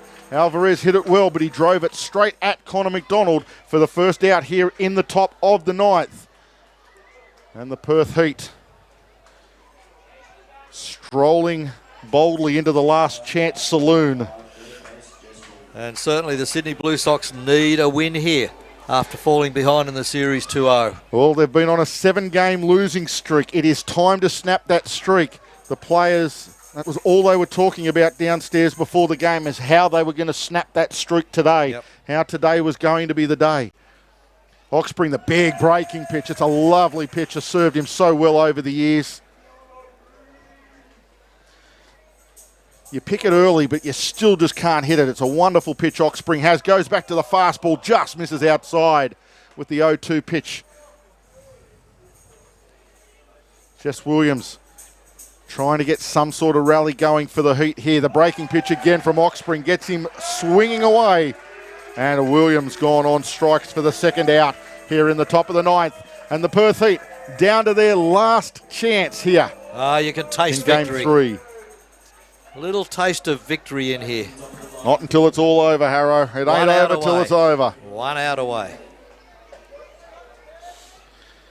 And Tim Kennelly, he will not want to be the last out in game number 300. And he probably won't be. He hits it hard. He hits it hard to deep left field. Going back, Max Brennan to the warning track over his head. One hops the wall off the warning track. And Tim Kennelly was not going to be the last out in game 300. That was something that he could control, and he hits it all the way to the wall in left centre field. Brennan was going back. It half-hopped the wall. Kennelly with a comfortable stand-up double to keep things going here in the top of the ninth. Okay. Yeah, it was a great double, and it was deep, and Brennan had that work to do. Let's see what Pete Cosma can do now. Can he put some pressure on the Sox? Interesting, the person I've been naming as Peter Barrington is not Peter Barrington. In fact, he said he's not Peter, he's just having a crack at him because he was making a bit of a fun of Boss, I believe. A little bit of tongue-in-cheek joviality. And we do know that Ox pitched on Friday night. We were here. Thanks for letting us know anyhow. Whoever you are.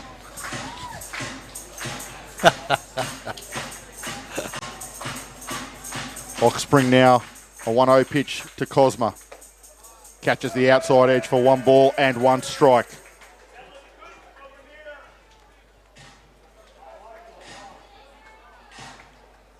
Should give our mate down there in South Australia, Phil Hurden, a bit of a shout out. Absolutely. Their game only into the 3rd inning, so if you want more baseball, go check online. Phil on Mixlr. This one just inside the line down third base. Should score Kennelly. He rounds third, will score comfortably. Cosma will stand up at second base. Back-to-back doubles for the Perth Heat. And the Sydney Blue Sox fans just go a little bit quiet. They're a little bit more wary now. Hit but hard the down Blue Sox, 1 out away. Hard down the third base line. Eunice making a gallant attempt to dive at that one.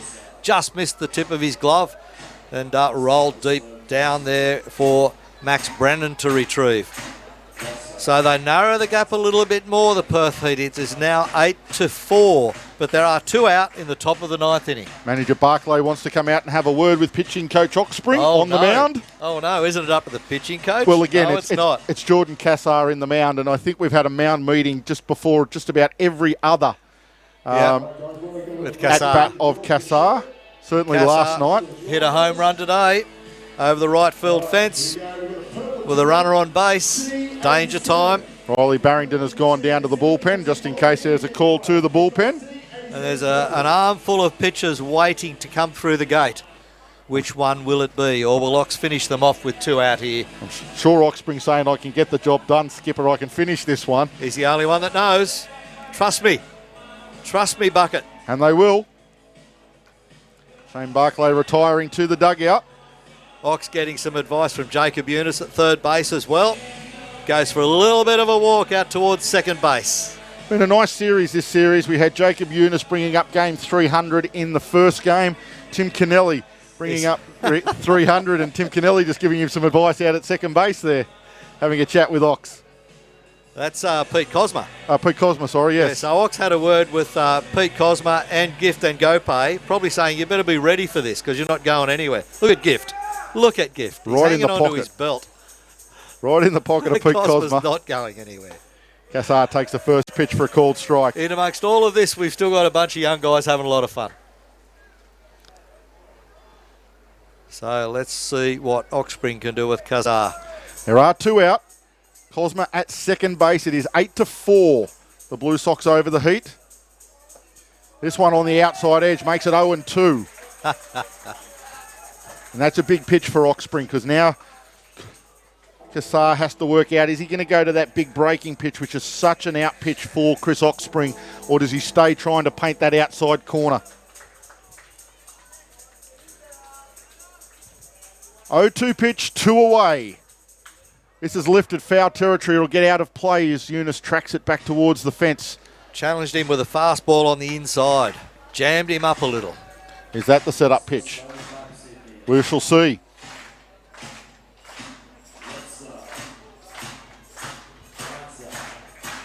Eight 8-4 ball game here at Blue Sox Stadium.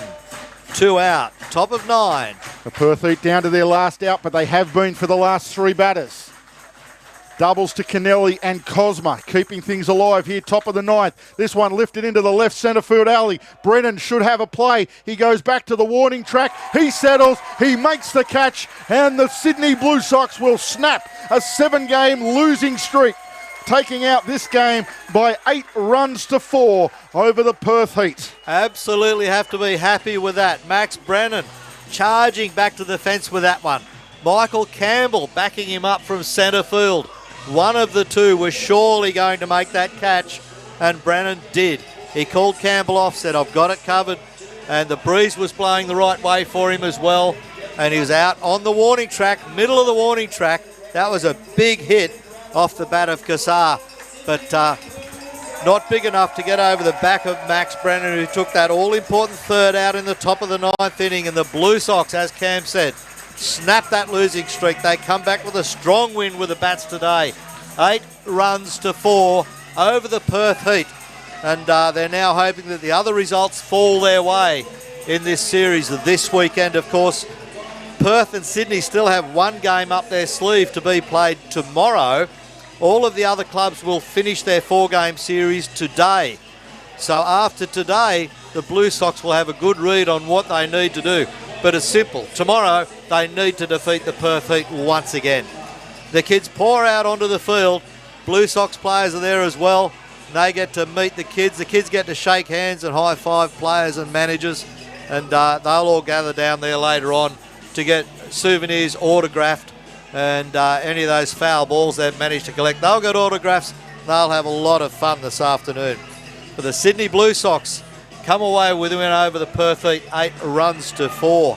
Yeah, set up the Sydney Blue Sox, of course, set up by Josh Dyer, pitching a wonderful quality outing for him.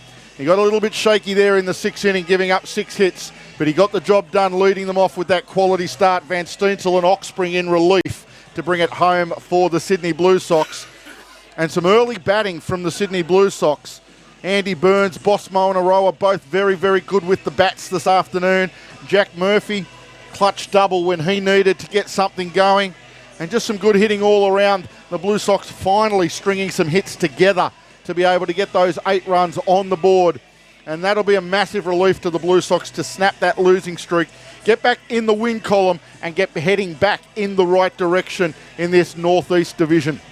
Absolutely, Cam. And the other results for today, we already know that in the early game down there in Geelong, Korea defeated the Canberra Cavalry by 4 runs to 3. That's in favour of the Sydney Blue Sox here in the Northeast Division. The Melbourne Aces and Brisbane Bandits, they're in the 9th inning at the moment. And it appears that Melbourne are leading Brisbane by 7 runs to 1. It looks like the Aces will hang on there. In the bottom of the 9th inning, so they've got a handy lead at the moment. The Bandits never give up though, but they are in the 9th inning at the moment. We will stay on air maybe for the end of that game. It will be no doubt very, very close. And the result here in Sydney, 8-4. As we said, Sydney over the Perth Heat. Tuatara and Adelaide. In Adelaide, in the 3rd innings, 0-0. No score on the board. And if you do want to listen to that Adelaide Tuatara game, Phil Hurden will be bringing you all the action on MixLR. They don't have a streaming broadcast system working down there, but Phil will be doing an audio call of that. MixLR, if anybody wants to head over to that. Aussie Phil. Look for Aussie Phil, and he'll be there with all the action of the Tuatara versus Adelaide Giants game. Absolutely. In the Brisbane-Melbourne game, there are 2 out in the bottom of the 9th inning. Scoreline 7-1. Bit of a finish like this one we've just had in front of us by the look of it. And a full count pitch coming up. So we'll just see what's happening. Scott Schumann is pitching. And at the plate, Wes Darville. 2 out. And we await the outcome of that next pitch. May well have been a walk issued. Just watching that online to see if there is a result there or not. So the Aces will get home from there. Harrow, it'll be a long way back for the Bandits to bring back 6 with 2 out in the bottom of the 9th. You would want to think so, Cam. That full count must have been a walk because there's a strike now on the next batter. But we'll just await that and see how we go. So if it looks like Melbourne will get away with that game against Brisbane. Again, that's another score in favour of the Sydney Blue Sox, which they need desperately.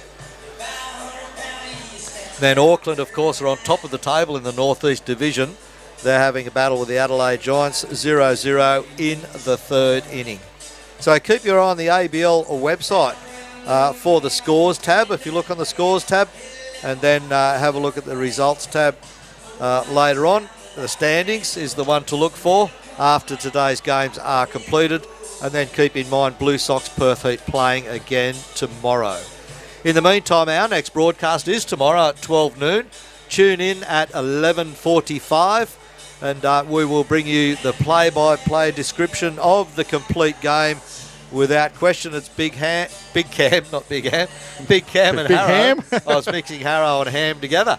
So Big Cam and Harrow, and of course, we're from Sports Broadcasting Australia, providing our services to the Sydney Blue Sox this season, which we thoroughly enjoy doing.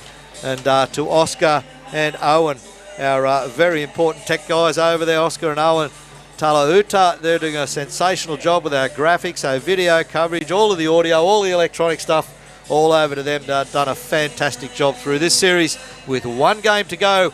We look forward to your communications tomorrow on Twitter and on the SMS system, and also on the Facebook live chat channel as we give you the broadcast tomorrow. Thanks for tuning in. Tell your friends and family. Blue Sox TV on iTunes, on YouTube. Thank you very much. It's getting late, isn't it, Aaron? It's been a long Sox day. TV, been a long day. It's starting to get dark. Tune in again tomorrow. Catch you then. Thanks. Take care, everybody. See you tomorrow. Bye-bye.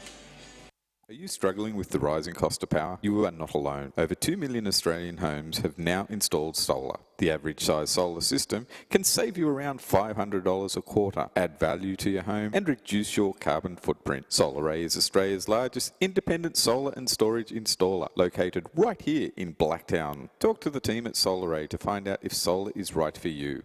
Visit solaray.com.au/Blue Sox today. SolarAy Energy, proud sponsors of your Sydney Blue Sox.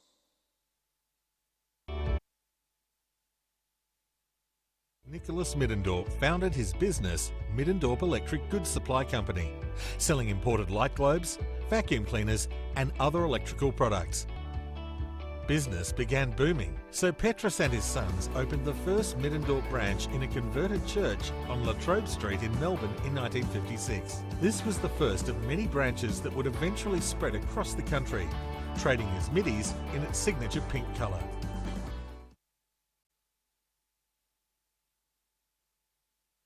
In 1928, Petrus Cornelis Nicholas Middendorp founded his business, Middendorp Electric Goods Supply Company, selling imported light globes, vacuum cleaners and other electrical products.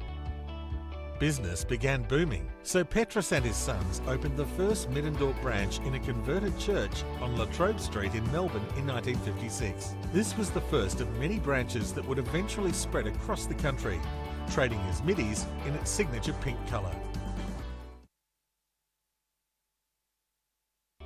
In 1928,